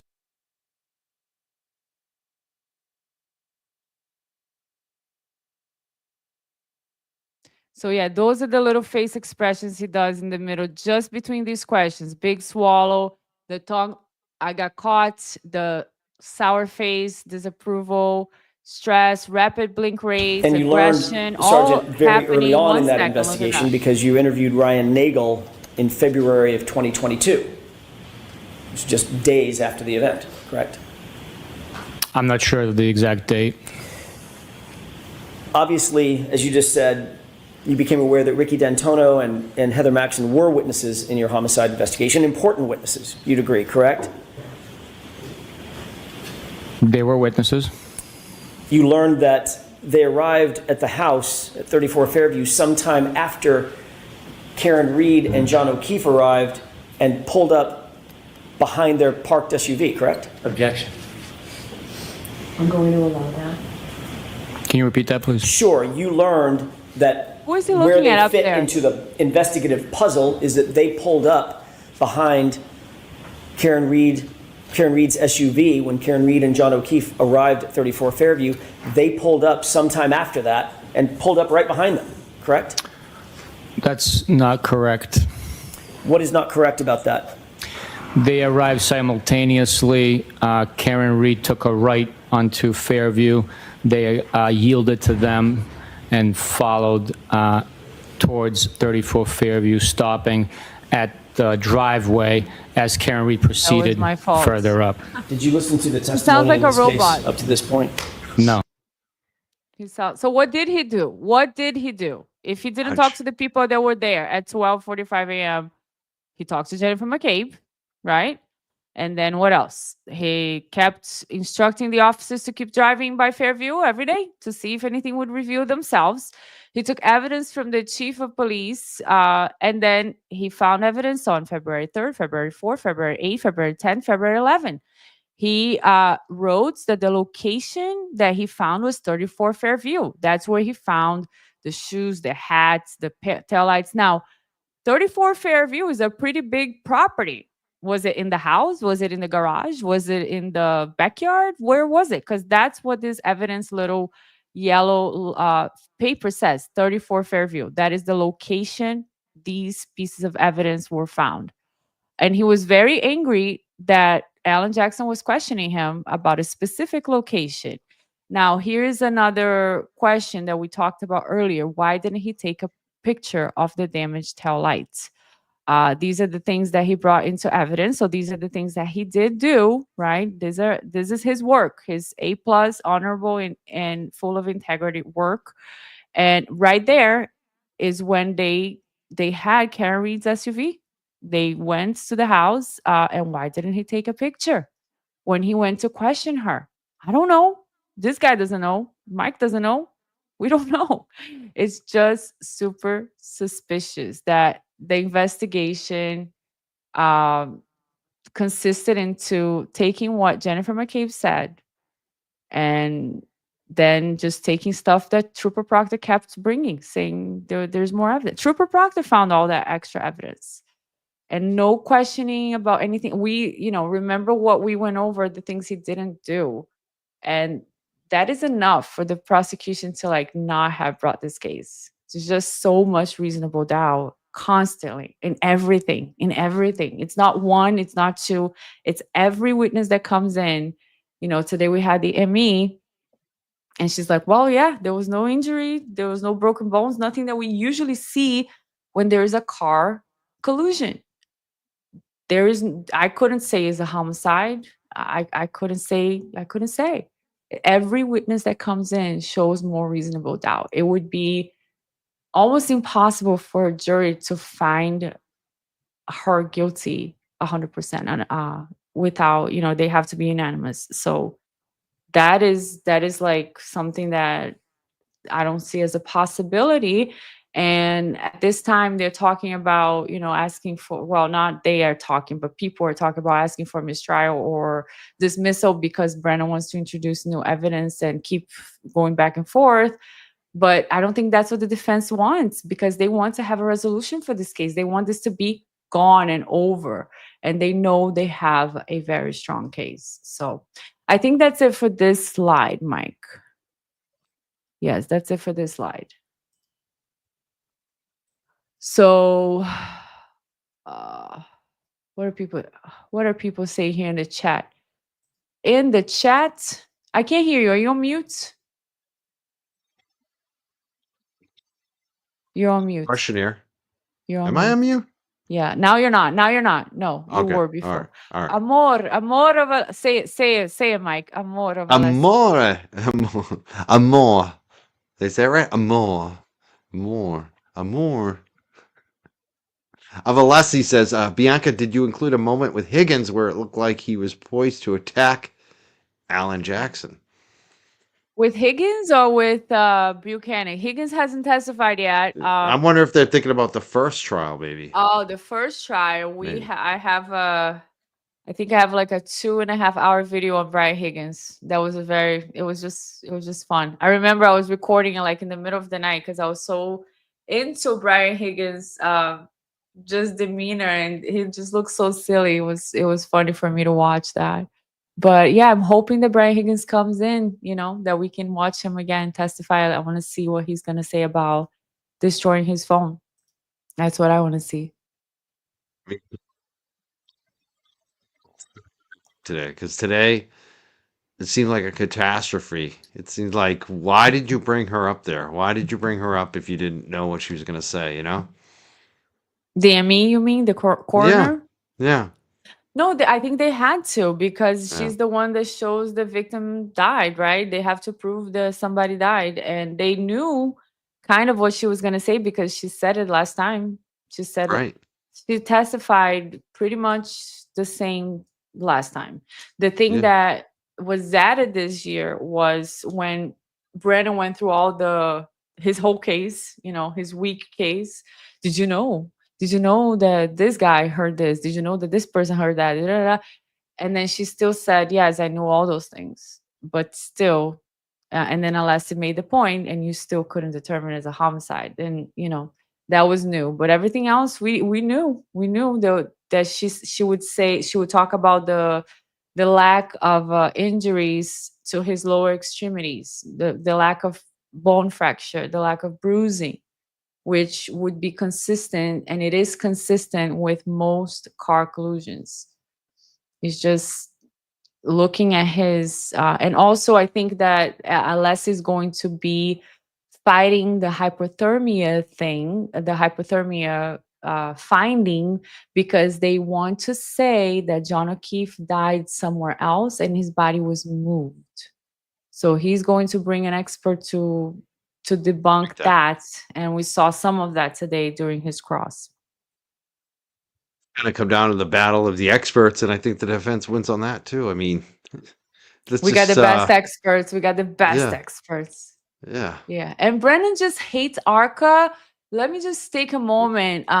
Do you remember when Brennan was doing the voir dire with Dr. Wolf? Dr. Wolf, yes. Oh my God, I hated him that day. I mean, I didn't have a opinion, but that day I was like, this guy is so classless. He's just looking like an idiot. He's talking to these two men that have so many credentials, is so qualified, that they're hired by the federal government, and he's talking to them like they're nothing. Like, Brennan, you look ridiculous. That was just so unprofessional. It was just unprofessional. I understand he doesn't like that they have, great evidence for the defense. I understand he doesn't like the fact that they're coming in, but he was unprofessional. He was just gross that day. I was very mad about the way he talked to them. Yeah, that was not a good look. And the crash daddies, as they call them, The women love them. daddies. The women love the. Are you one of them? Are you a fan I of the mean, crash? Are you? He's married, so He is married. I can't think of him that way, but he's beautiful, of course. He is beautiful. The dimples, and he's so nice and just You see, even me, I'm a straight man, and I think Right. his dimples are very cute. He's got His cute head- dimples. they're both handsome, but Dr. Wolf is like, Yeah. Next cut level. out of a magazine. So Yeah. and nice and smart and professional and funny, and he built a cannon. It's like, please stop, sir. Stop. You're making all of us sin, Oh, no. Yes. Funny. This is it's there's so much funniness in this with the whole crash daddies and this daddy and that. They were calling me the hair daddy at one point. That was Really? I didn't like that one, so I think I didn't run with that. I liked the young jelly. That was the one I liked. That's funny. And that was from a troll. Yeah, it was from a troll. I like the trolls. I just like having fun with them, even though I don't like them, but you know what I mean. It's fun. I only had I- one troll one time. I think I blocked him because he would be on I guess that's what they're there for. I wasn't used to it. But everything was negative. He was like contradicting everybody. He was calling everybody names and just annoying. And we're like, all right, just block this guy. and then he was gone. He would come to a few of our lives, and I'm like, if you don't like the content and you don't agree with anything we say, why are you here? They just do it for fun, right? I don't know. I don't have a lot of trolls, thankfully. Not yet. Maybe I'm not there yet. Biggest fans. They really are. Here's a good comment, Thomas T. He's throwing this one out here. The big white man. Bianca, you probably don't know the story about the big white man, do you? No. Tell me. So I almost ran for Canton Select Board because I wasn't sure about the candidate that was running. And she turned out to be phenomenal. She's very strong, educated. She's a veterinarian, which I love. And I end up supporting her, this candidate not running. And I'm not from Canton, so obviously it wasn't that, that serious. It was more like a protest type thing. But I was considering it, and I was trying to make a point about it. And my girlfriend is watching it. And she said, "Oh, look at the big white coming to sing." So she was giving me all kinds of crap. So like any campaign, and I wasn't even officially declared. I was exploring it. I was considering it on the show, and I was discussing it. I said, so I came up on the show and I talked to her. I said, the biggest reason why I can't run is because my girlfriend is right now calling me the big The big white man to save us all. Yeah, and she had a point, especially with this woman, especially, the thing for me is I just wanted to make sure she was strong on the issues, this candidate. And once I heard her actually, and she wasn't speaking, that's why I was getting upset because I was like, she won't do the show. She's not, we don't know. And then when I saw her actually speak, when I found out there were video of her speaking from a year before that I didn't know about, and I realized that she was putting out good stuff in her platform, that was like, I'm not running. I'm going to support this strong, awesome woman who's actually from Canton, which That's I nice. did. But it was funny. It was just Did she win? she did one. She defeated a 30-year incumbent who backed the police chief, and it was an amazing win because she won like huge. It wasn't like I expected a close race. What I feared is that she was going to lose by 50 votes. You know what I mean? That would be because I see that all the time. These campaigns, they put up a great fight, and they come so close, and then they lose by like 50 votes. She won by over 1,000 votes. It wasn't even close. It was Wow, like a good 2-to-1 for her. landslide. Never happens where you beat someone who's been in office for 30 plus years. You know what I mean? Yeah, the people so- wanted that change. You can see that they They wanted did. the change, and they They did. spoke. And they didn't want the big white man. They wanted Susan Harrington. She's phenomenal. I'm glad she won, Wow. and and I'm glad I can show that I can take it being called the big white man. I get it. That's so funny. Michael, Hey, you be right back. I am a big white. You gotta go. I gotta go to the You gotta run. bathroom. Oh, go. We should be- probably wrap it up soon. Do you have Okay, more okay. video too? What do you before you If go? you want, I do have one. You Okay. want me to play while I go? Yeah, go take a break, and we'll bring it up when you come back. Okay, I'll be right back. I can talk more. So yeah, we've been a while with Bianca. It's been since 6 o'clock. It's been 2 hours already. No wonder why she's got to go. So Ask Bob says Micah saved Canton. I don't know. I don't know if I did. I think that Rita and Kathleen, and I could go on and on and on. There's so many people I think that have done good things for Canton. John Como. I got to say Trish Boyden. Trish Boyden. And Susan Harrington. She's going to do good things. And all the people who supported her. So.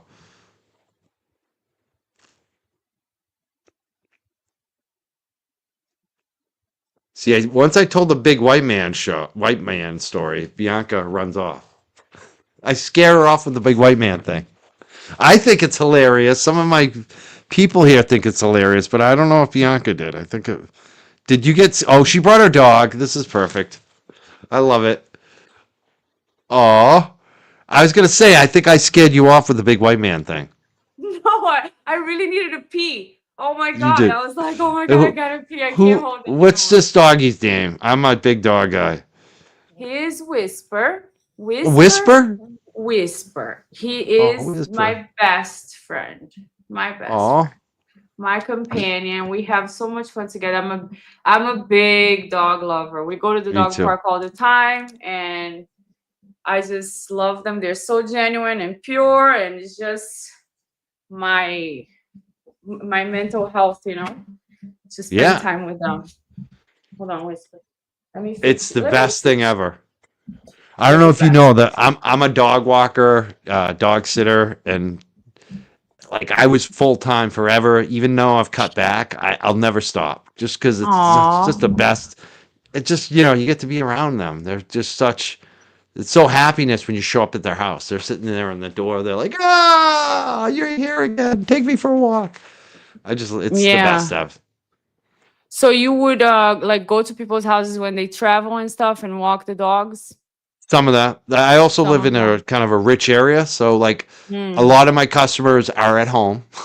They have nannies, they have butlers, they have cooks, they have this, they have that, and so I'm just another guy that shows up and takes out their dog, so they don't have to walk them, and just Oh, get that dog wow. regular exercise, like That's on you know, another level. Another level. yeah. So there's a lot of that, Very- and there's also people who like teachers, we'll do the Monday through Friday thing for them, or we'll take them out at noon, That's a Mhm. lot of the reason why I can't go to court a lot because usually about midday we get busy Monday through Friday. We're taking out the teachers' dogs and different workers. So yeah, that's also another thing. That's awesome. I'm actually Yeah. gonna watch 2 dogs in June and then 1 dog in August. Just friends, from the dog Yeah. park. Because it's There you hard go. to trust somebody and they Oh, you just feel should. like Unless they're uh, taking care of your dog when you travel, you should definitely charge. There's some liability there too. I mm, think you should. I think you oh, should you mean definitely do that. charge? Oh, Yeah, charge or no, they say they're gonna pay me. I'm like, okay, it doesn't matter because they're just little cute I dogs, know. very mellow, very nice. I'm gonna be so happy to have them here. Aw, But yeah, like I was like thinking about all these things. And what if something happens and I just want to put yeah. them in a bubble? I don't want anything to happen to them. And but we see each other all the time at the dog park. So I think that it's so funny. Like the other day, this friend I have, she said, I'm not gonna be at the park. My husband is going. I don't know her husband, but I know you want to see Teddy, and Teddy's the dog. So I just want to let you know my husband is going to the park with Teddy, and I went to the park to see Teddy, the dog. And I was Teddy. like, oh, you must be Aw, the husband. Hello, but I'm here for Teddy. They're of the course. best. And then they come right up to you, They're like, oh my Oh God, yeah, hi, hi. I'm like, hi. And I they're love just it. so genuine. I love, I love, I love, I love. So let I me, yeah.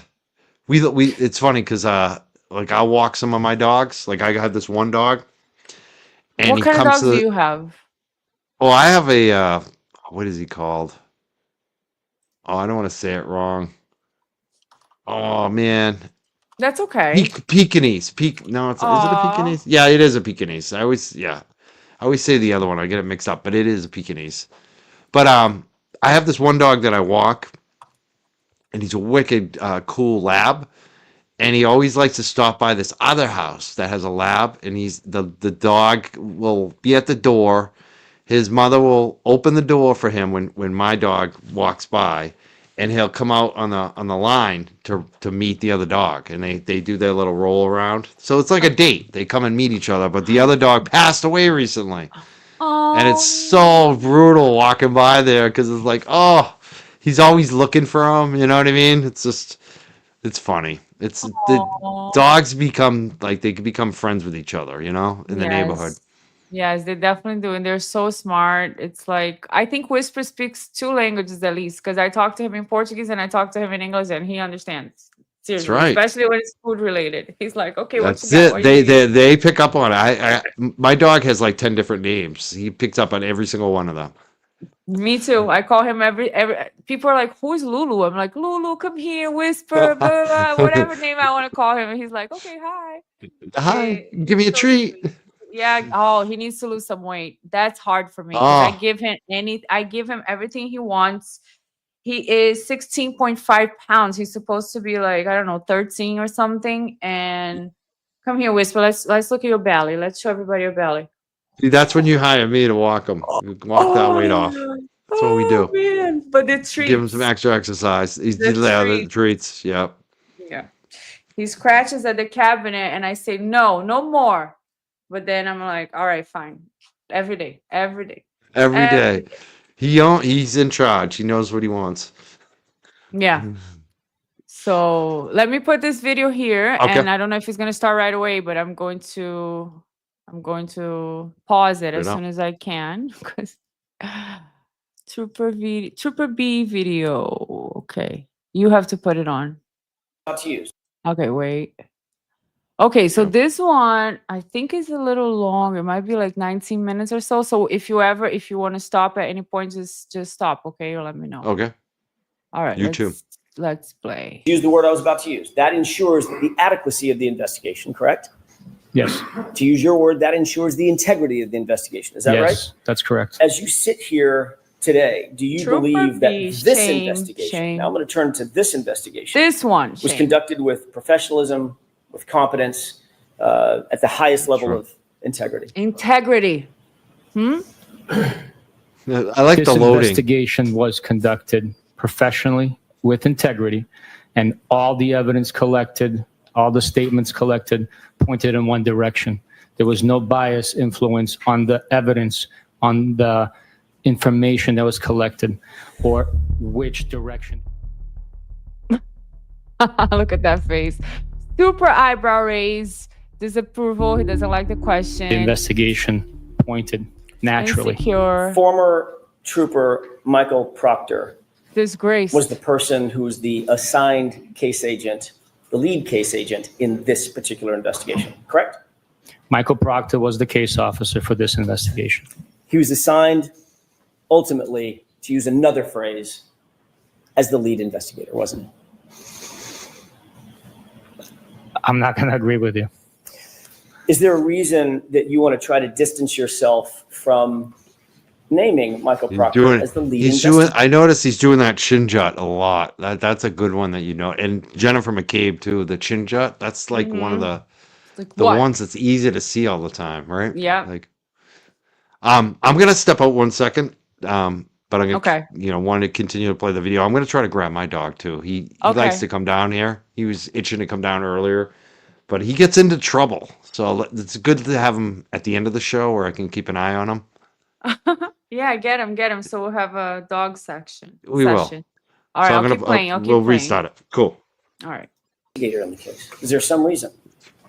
I am not trying to distance myself. All I'm saying is the term that I use is the case officer. We're simply case managers. There's no leading investigation in any direction. So in your mind, How can you say that with a straight face? There's no leading in an investigation. And then he has the clasped hands in the front, which is a desire to appear composed. And he's doing the resting the arm on the stand for support and comfort. Again, the chin jut. So he says it with a straight face. There's no leader in an investigation. well, let me ask you this. He's a case officer, another word for that. Synonym would be an investigator, right? He's a detective, an investigator, correct? He is a detective, yes. And he was the one who was assigned by the Massachusetts State Police because of his on-call status that night, or that morning, January 29, 2022, he was assigned to the case, correct? Michael, Yes or no? Assigned to the case. That's all I'm asking. well, you said a lot before that, so No, I, I said See, he was this is assigned what to I the mean case by from him what I said being before, that unable January to 29. be direct. He's just unable to answer direct questions. And I think people pick up on that. He shows confidence, right? Because he's doing this, but arrogance. And he also smirks because he seems to know that there is no consequence for him. 2022, he was assigned by the Massachusetts State Police as the case officer for this case. Correct? no. Who was? He was assigned to be on call a month prior. Just because he was on call, he was assigned the case as a result. He was not assigned the case right there and then because his assignment began Look at the word salad. He goes Much in a earlier in the day. circle. Do you believe that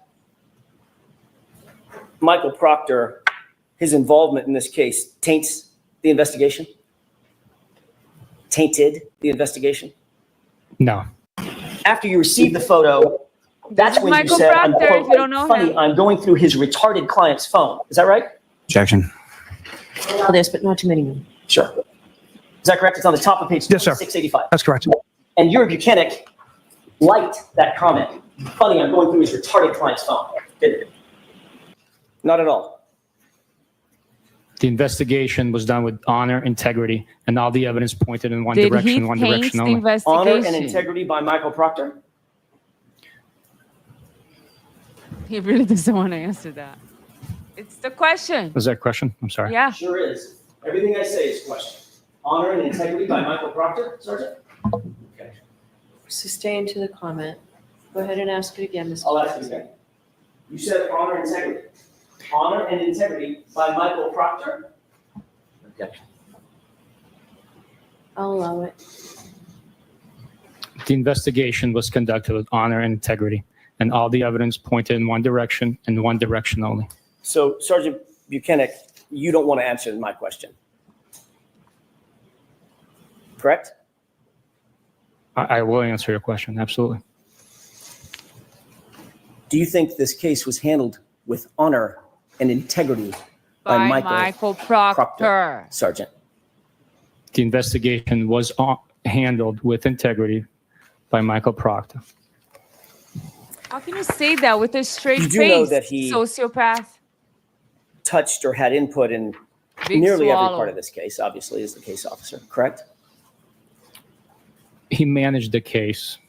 So he had some input or had some connection to nearly every part of the case, be it the physical evidence, the Karina. search warrants, the interviews, things of that nature. He was one of the involved with collecting evidence, conducting interviews, and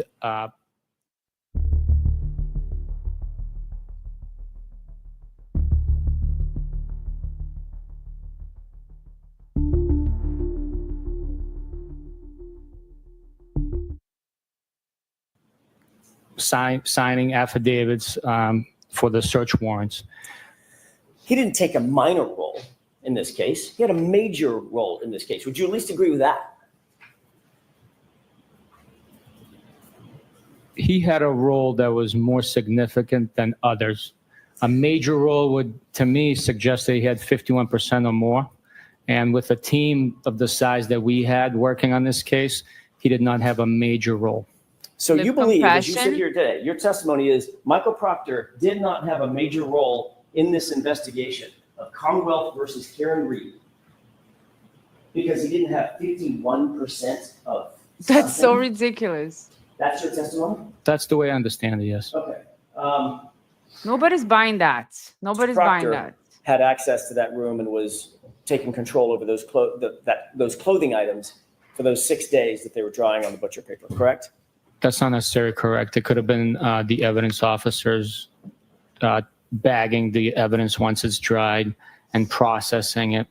I highly doubt Trooper Proctor had access to the Beast machine to print that label. Right. I'm not asking if he printed the label. I'm asking if he bagged the item and walked it up to the evidence locker and the label was printed up there. Again, I don't know who bagged the items. That would be normal protocol, though, correct? Somebody else bagging the items? No, the case officer bagging the items.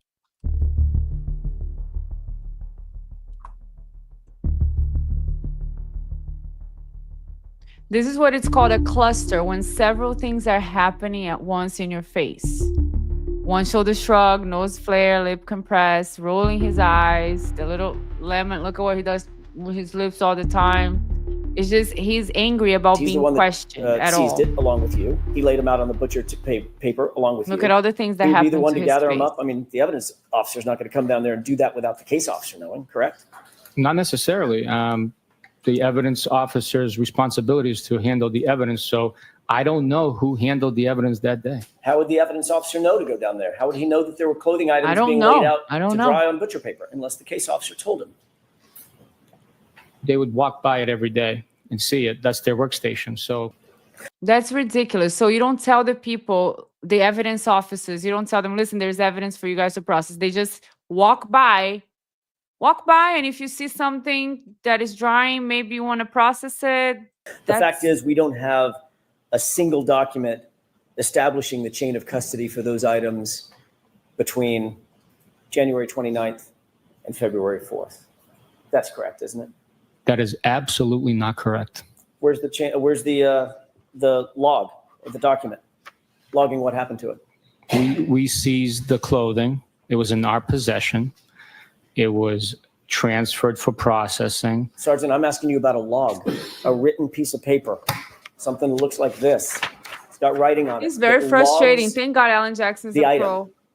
Between January 29th Darn it. and February 4th.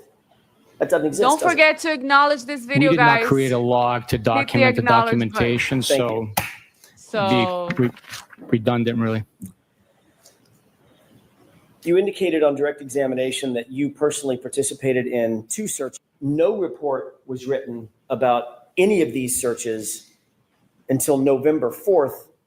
yeah, exactly. What are you 2023. gonna do about it? That's how he seems Correct? the whole time.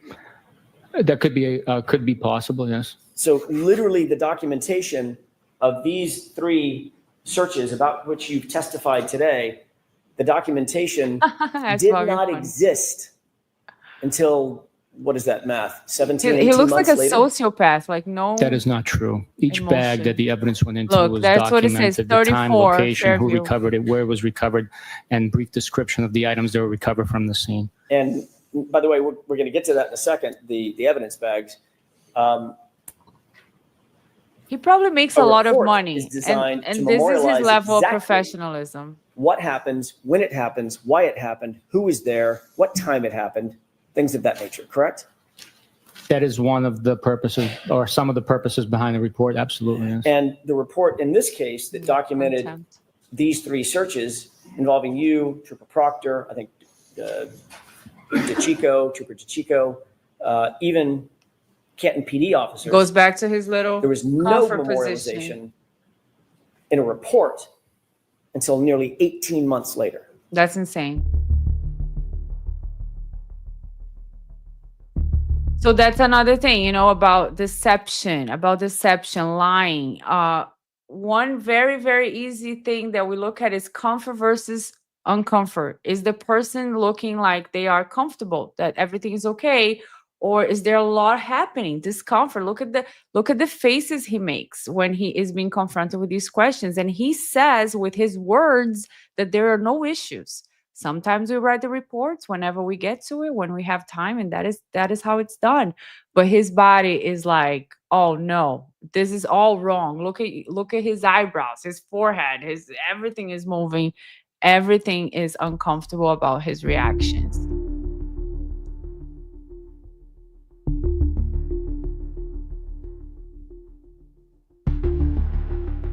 Side lip, the lemon taste, disapproval. He's disapproving the line Is of that right? questioning. It's possible, yeah. We write reports at different times. Yeah. And look at how much he changes. If you show me a report stating that, Do you have something I can look at to refresh my memory? If you can show me, can I see it? Do you have it? Do you have it? Is it in I there? do. Is it in there? Is it in there? I would like to take a look. If it's written in a report authored by me or that I approved, I will take it for to be fact. As you sit here Seem like all of them have been coached to say the same thing. It's certainly there's certainly themes going on, you know. The Carrie Roberts came back this year actually asking for a report. She did not do that. She did not do that last time. So definitely there are themes, you know. Maybe they all watch each other's testimony and pick up things that they're like, oh, that went well. I'll do that. I don't know. Or maybe they're talking. I mean, Jennifer McCabe was constantly calling Proctor. Carrie. That is known. Yeah. That is known. So he was on the phone with Jennifer McCabe, and this guy was like, oh, okay, that's what happened. Okay, and that was it for them. That was the case. Jennifer McCabe said, Karen said I hit him, and that was the case. Everything else just followed along that theory. There was no verifying other possibilities, investigating other avenues. We saw the whole list of things he did not pursue. So definitely a theme. Do you have the report? Can I see it? See the report. now, you don't have a memory of that conversation with Brian Higgins?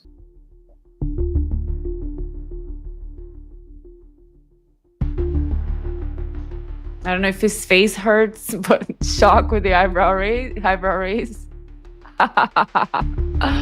Let's air out like, dude, this is stressful. The exhaling.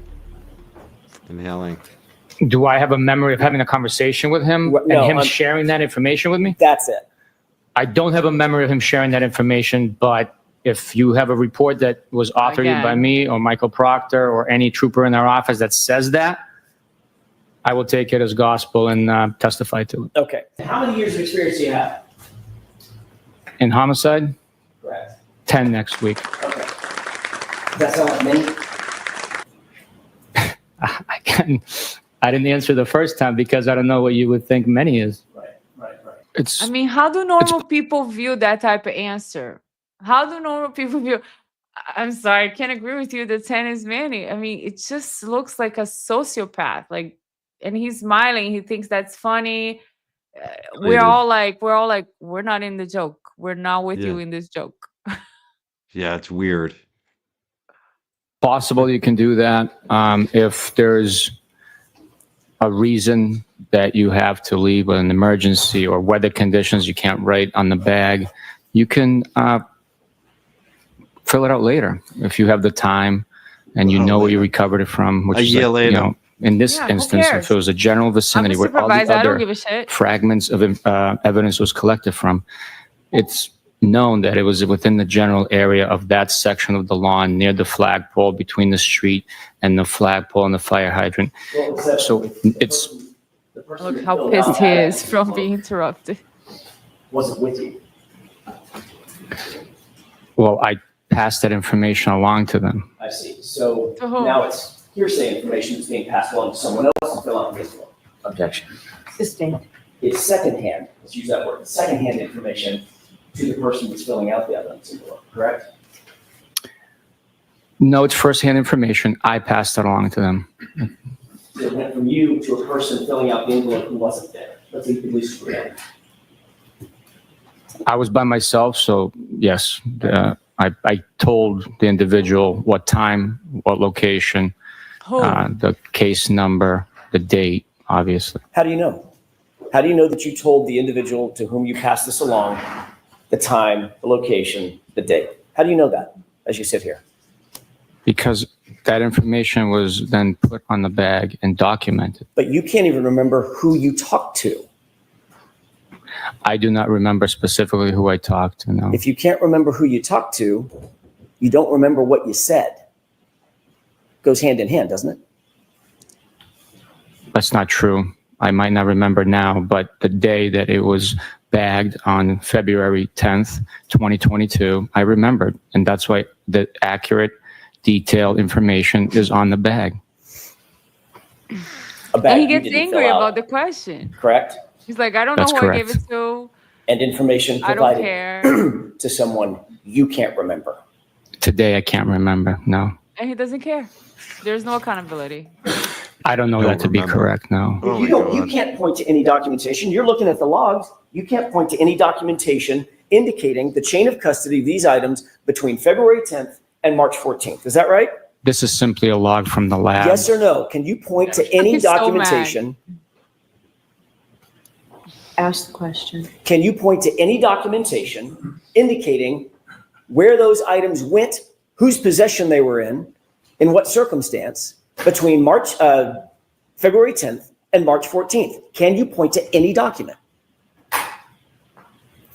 I know that it was collected on February 10th. Right. It's documented that it was collected. It was at the Norfolk District Attorney's Office before it was logged into the lab for processing. You keep answering the same question that I'm not asking, sir. Objection. Sustained. No comments, Mr. Jackson. Sir, to begin, do you understand my question?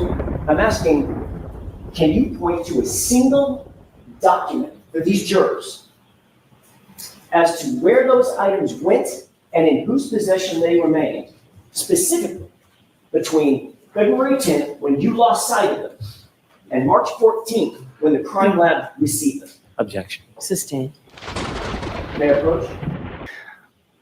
Based on the statement I hit him, I assumed that Mr. O'Keefe was impacted with something. Initial hours of the investigation we had those statements, I hit him. We had the statements that, oh my God, did I hit him? So utilizing that information with the evidence at that point that we had was a broken cocktail glass. So a theory would be, why is the cocktail glass broken? he Because it didn't know came what into theory contact meant. with the victim. So that's why my information communicated to the ME's office was a possible domestic involving a glass strike to the victim. As a result, we had to go and see the victim's body and the injuries. So Mr. O'Keefe's injuries presented a certain way, and we learned more information. So the more information that comes in, the more information that we are able to corroborate statements and He talks to people like they're a bunch of idiots. You know, he's just repeating these words that he's used to repeating. Well, this is how Words. investigation works. The more information we gather, the more information corroborates with the witnesses' statements, and then we corroborate. That is how investigations work, Alan Jackson. And we're like, dude, that's not what we're asking. We're asking, why didn't you investigate anything else? If you thought it was a glass, there was a party inside. Why didn't you go inside the house and ask about the party? We're not asking you how investigations work. Like, he talks to people like we're all idiots in his wonderful world where he's the main, know-it-all, and nobody should ask him any questions. collecting evidence that further corroborates other information is helpful in the investigation. That's how investigations develop. If we you. knew It works. everything we knew from day one, it wouldn't be a Develop. process of developing He's investigation. so proud of himself. The report documenting where they were recovered from is number 83 that you just presented.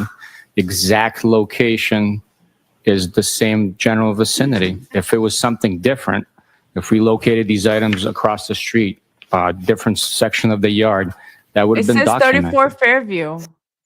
So you have to go Exact by his location, word. 34 general Fairview. vicinity.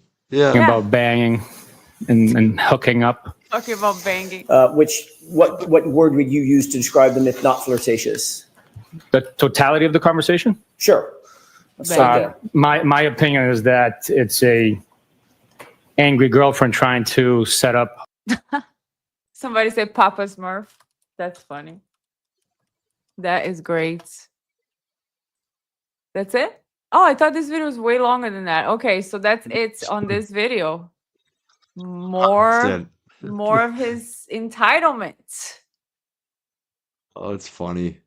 That was Just funny. no consequences for him. Yeah. I don't know. Do you like the part where when the judge talks, I put a cloud and a thunder? Yes. I loved your little cartoons you put in there. It was funny. Oh my That was God. excellent. That was so good. Thank you. Thank you. I definitely have fun doing this. Definitely.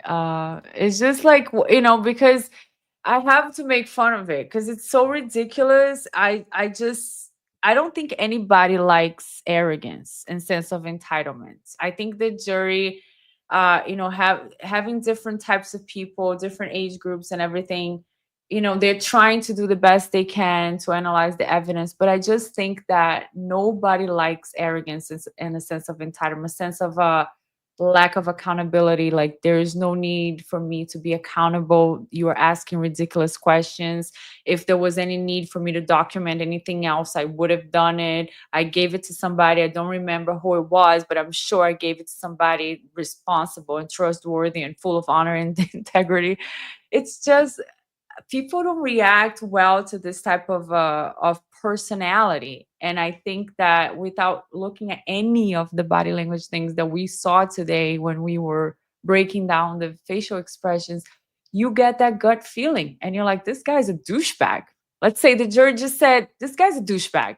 Let's not take his testimony as gospel. Let's just put it that way, and let's just wait to see what else comes in. I think that is the minimum of the impression that the jury would get from somebody like this with so much potential, because his background is impressive and he could have testified in a much different way that would be more respectable, but he can't, because that's what I'm saying. You can't change your character. You can't change who you are. I saw your Fortunately. dog real quick. Where is it at? Or I had to put him back in the kennel. He was getting out of control. He He loves it down here because this is kind of like a storage room, so there's all kinds of stuff he can get into.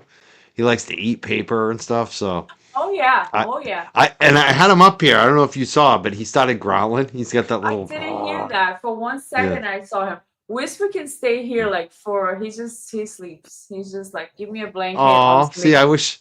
Yeah, Charlie can get like that at times. Like if Aw. he's, but Whisper. it's he only has his moments. Mostly, it's like he's pretty independent dog. Aw. He How old is right he? now he's older now. He acts like a puppy, but he's like 10 or 11, Hmm. maybe even older. He's a rescue dog. I'm gonna Yeah. let him out and see if he comes up. You want to come Let's up? see. Come on. Can Come on you here. see? Let me see if I can get him Let's up see here. if we can say hi to Charlie. Whisper. See hi. Oh, Say hi. Your look buddies at on the screen. that! Oh, How look, cute two is buddies. that? Oh, I the two love, I buddies. love, See, I love. He wants does act down. like a Look, he puppy. wants down. He's He's so done. cute. Hi, Oh, Charlie. Hi. was you hear him growl? Hi, A baby. little purr. It's almost like a cat purr. No. Hi. He's so cute. Hi. Hear it? Oh no. No, you don't hear it. All right, Oh, let's I let heard him down. something now. I heard something now. He's a. He's looking. All he's doing is looking for like tissue or paper, anything he can get his hands on. Whisper Or loves treats. eating There paper. you When go. he's when it's too quiet in the house, because the Whisper is free. He's free range the whole time. He can go anywhere. And whenever it's very quiet, I'm like, okay, something's happening there. He's usually ripping paper or found Yep, some that's plastic Charlie. bag. They Yep. love that. They love that. They do. It's funny because Charlie, usually we do put him in this little, we have a kennel, but we have like a fence around it. He's got like a yard. He's got like a penthouse. He's got a nice little, it's almost like his Aw. bedroom. But he Yeah. likes to go in there. Like he'll run up there to go up there. But lately I've been letting him out. He's fine around the rest of the house. It's just this room. This room is the room that he knows he can find stuff and he gets into trouble.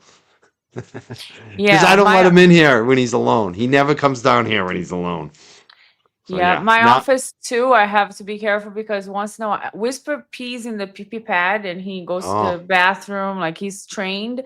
But sometimes, like I'll come in my office and he pooped here. Like I don't know if it's like it's a different. spot. He doesn't do it anywhere else, you know. So, Yep. but the office sometimes I have to close the door as well. I don't know what it is about them. Dogs will find their little spots that they like. It's funny. Yeah, Yeah. Well, that's awesome. We're both dog lovers. It's awesome to Ah, see and big I time. love it. You Big spent so time. much time with me tonight. I want to thank you. You've been here it's 2.5 hours. We've been Look here at 2.5 that. hours. Went by Wow. quickly. Awesome. Yeah, I had a lot of fun. I hope everyone checks out all your videos. If you haven't, make sure you subscribe to Bianca.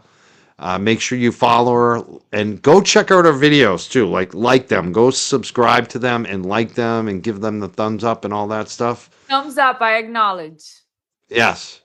It's, Yes. Remember when Thumb- Triple Buchanan said, thumbs up means I acknowledge. It's not I like. There we go. We're acknowledging. Acknowledge that you like the videos, please. Yes, please. She put a lot of work into those. You could see that. Especially if you enjoyed tonight. I want to thank you so much for being here, Bianca. Thank you, Mike. Thank you so much Bianca- for all your hard work. Every day you're like working really hard on this case, and we all appreciate all the work you and the time that you put into this. Absolutely. And thank Aw, you you- everybody for the comments too. Yeah, and you too. Thank you for doing all the videos and being here tonight and everything you're doing. It's amazing, and I'm glad I found you. And I love your channel. And thank you so much for being here, Bianca. Bianca MMM. Was it meditation and what was the other one? Motivation. Motivate. I like that motivation. That's everything. You got to be motivated. That's Yes. everything in life. If you have the motivation, you're halfway there. Absolutely. Awesome. I thank you so much. I love how positive you are too on your channel, even though you're dealing with difficult things and you have fun and it's funny. And I really enjoy having you on the show, and I enjoy watching your channel too. It's an honor to have you on tonight. Thank you so much for being here, Bianca. Thank you. Thank you so much. Thank you to all the jerks for participating and commenting and liking and subscribing and sharing. And Thank you, Mike, for having me back. I really appreciate the opportunity. And, we'll keep in touch. Thank you so much, everybody. And Thank you. Have a great. Corina is my favorite. Corina's always Yes. helping me and encouraging me behind the scenes. Thank you, everybody. Thank you, Karina. Have a great night, Have Bianca. a great night. Bye-bye. Bye now. We're the Young Jerks. Make sure you follow, subscribe to the Young Jerks and Bianca Bianca. She was awesome. Yeah, I think that was a good takeaway tonight. I think she should do some reviews of Kevin. That would be so much comedy. Can you imagine that? And it would drive him crazy because Kevin gets uncomfortable with women. You can tell, and especially I think someone like Bianca, who's smart and she's an attractive lady, and I think that would definitely intimidate Kevin. So I would love to see it. I would just love. There's so much joy to watch that. I hope she does consider doing those. I want to thank everybody who's been watching tonight. I want to thank the super chatters tonight. Thank you so much. I also want to thank a couple people from earlier today who sent Venmos from our streams. Let me check those out real quickly. We had a donation today from Brandy I. She sent $25 and she said, "Thank you, Mike, for covering the Karen Reed trial." Thank you so much, Brandy. Hold on one second here. And also Joan BD, I'll say. I never want to say the last names because some of the trolls attack people. She said thank you. Thank you so much. She said $5 earlier today as well in the Venmo. I really appreciate that. Thank you so much, Joan. And Emily also sent $25, I think for yesterday. She said, "Thank you for all the Karen Reed trial coverage. Love your channel, Emily B." Thank you so much, Emily B, on Venmo yesterday. And I think that might be it. I just want to check one thing on the... Yeah, that is it. We got everything. I'm not sure when my next show is. I might do a show tomorrow night. I don't know. We'll see what happens. Yes, Charlie is a Pekingese. That is correct. They are very temperamental, aren't they? Those Pekingese. You got to be careful.